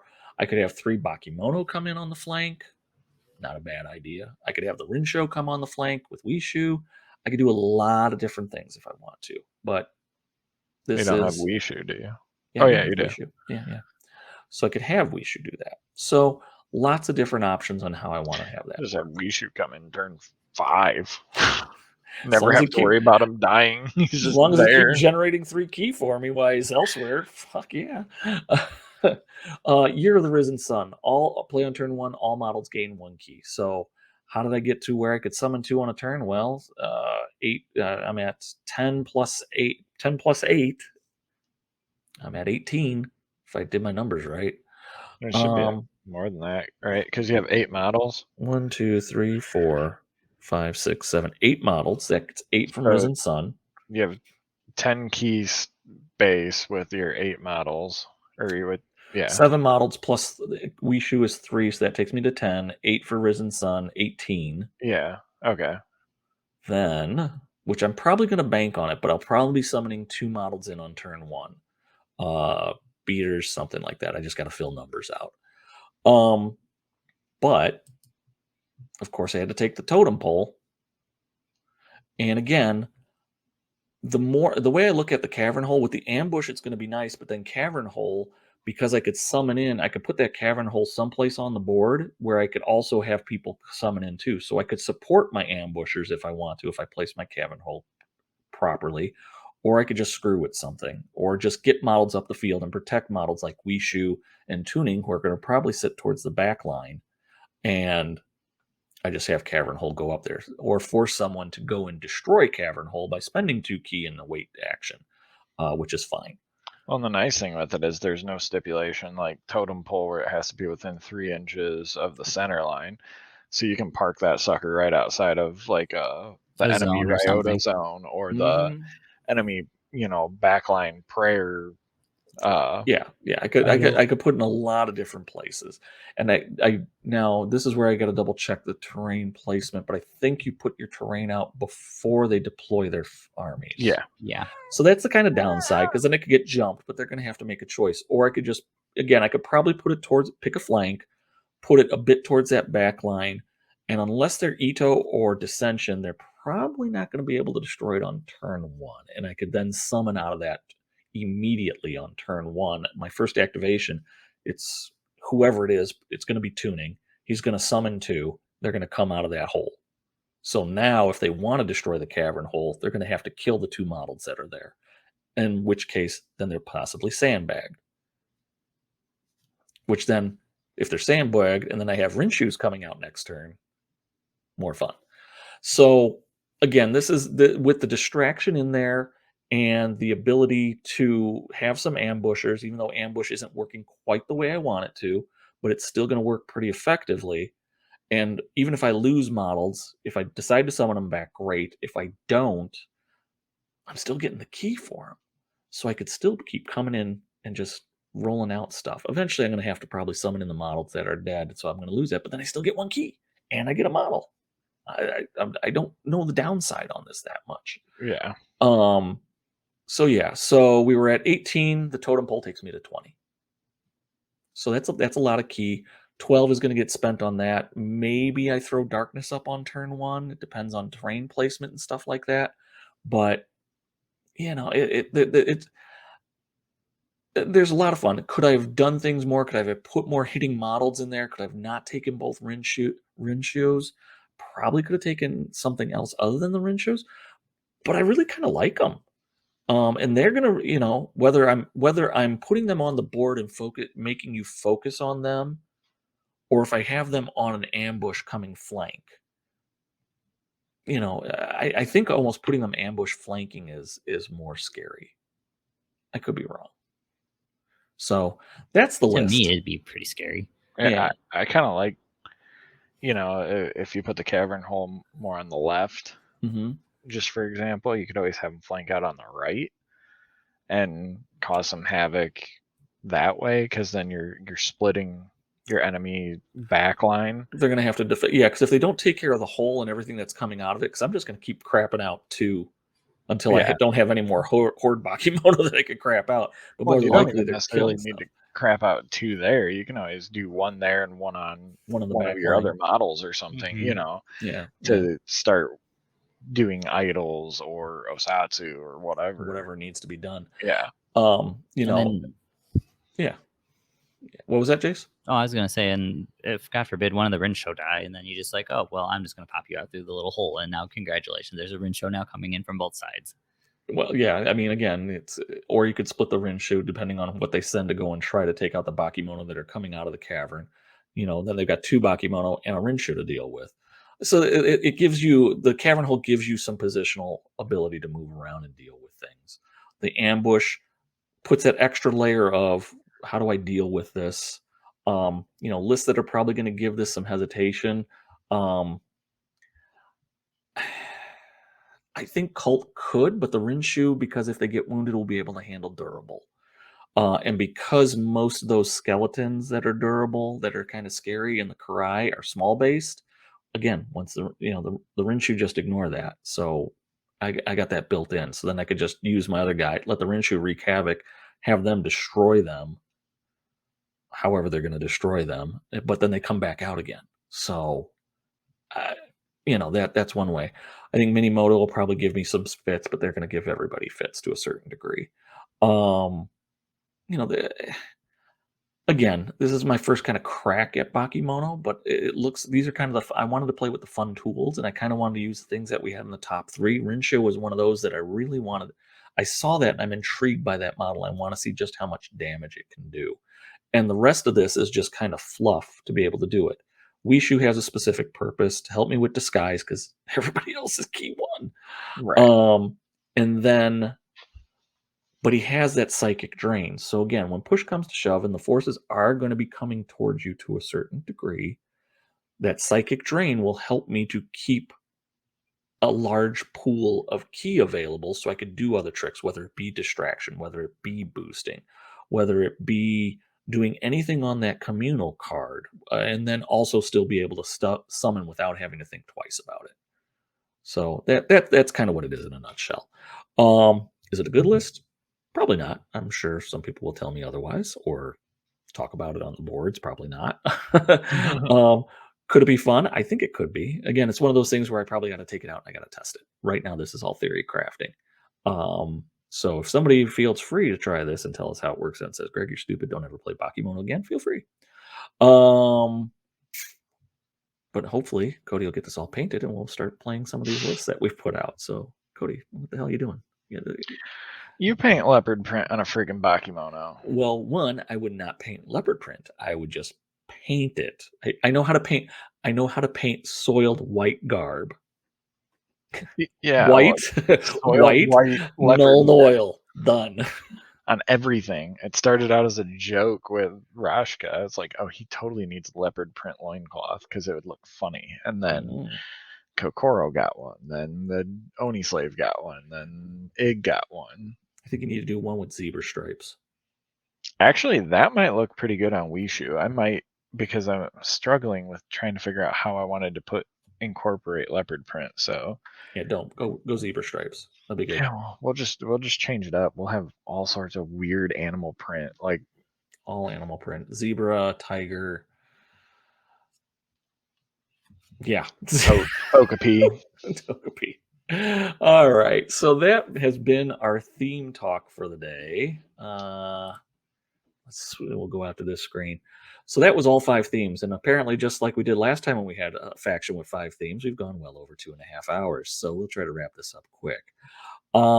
Again, as I said at the beginning of our theme talk, are we the experts on Savage Wave? Yes. Absolutely. Yeah, that's not what Gaming K says. Gaming K says no, you guys blow. But this is a really good example of people who are not familiar with the faction, that are familiar with the game and are intrigued by the options, put something together to try it. So whether, this would be one of those that I probably try it out in the store and I probably tweak a couple of those lists. I don't think I'm that far off. I don't think any of us are really that far off in what we have. I think the Onis may be a little more easier to deal with. Well, the alpha theme is always easy to come up with a list. It's literally plug and play. You take 2 slaves in June, and then you plug in 3 Oni you like. Yeah, pretty much. Pick an Oni and see what you want to do. Or you drop a slave and you take Waka. You drop 2 slaves and take Waka or something. Yeah, but then I think you're really vulnerable. So basically what I'm trying to say is help us with our list building with this, help others in the community who may be new and are watching this by throwing down some comments. Whether you're commenting here, whether you're commenting on our Facebook page, whether you're commenting on the Discord about it, just this helps other people learn things. Now, I'm sure there's a lot of discussion on the Discord boards and whatnot about that. So this is just more reaching more people that might be more of an audience here, but not on Discord. So comments are always helpful. If in addition to commenting, if you did enjoy what you're watching, then give us the thumbs up, ring that bell, all that good stuff. So that way we know at least we're on the right track with what we're doing. We may be going long, but we figure you're going to be painting for quite a while and can listen to this over 2 or 3 days. Print. Ooh, that's very nice. Yeah, the camera's not picking it up. It looks better in person. You keep kind of moving it a little bit. That's all right. It's shiny. Well, it was summoning. Oh, it's summoning is shimmer.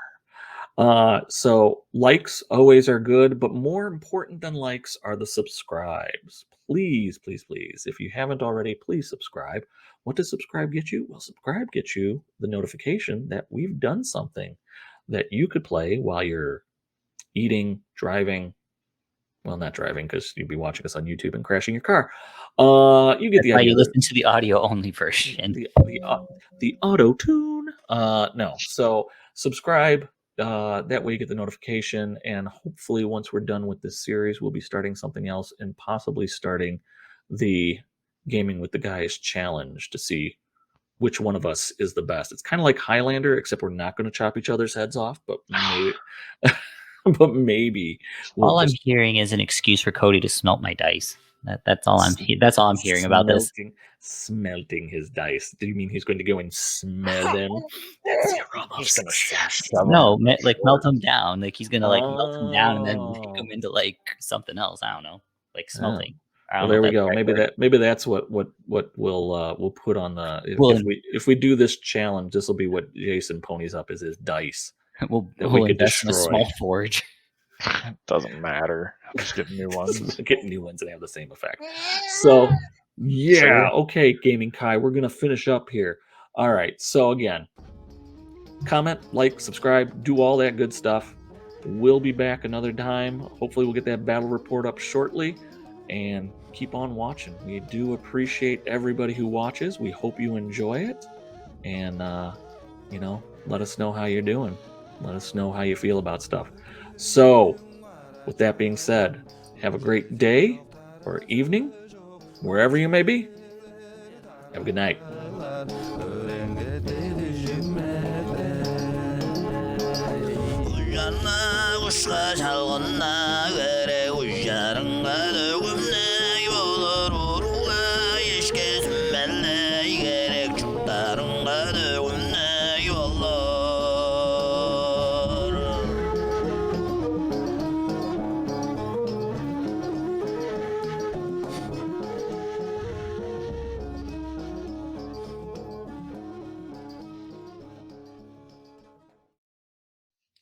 That's true. No, see, okay. Now here I'm going to go into.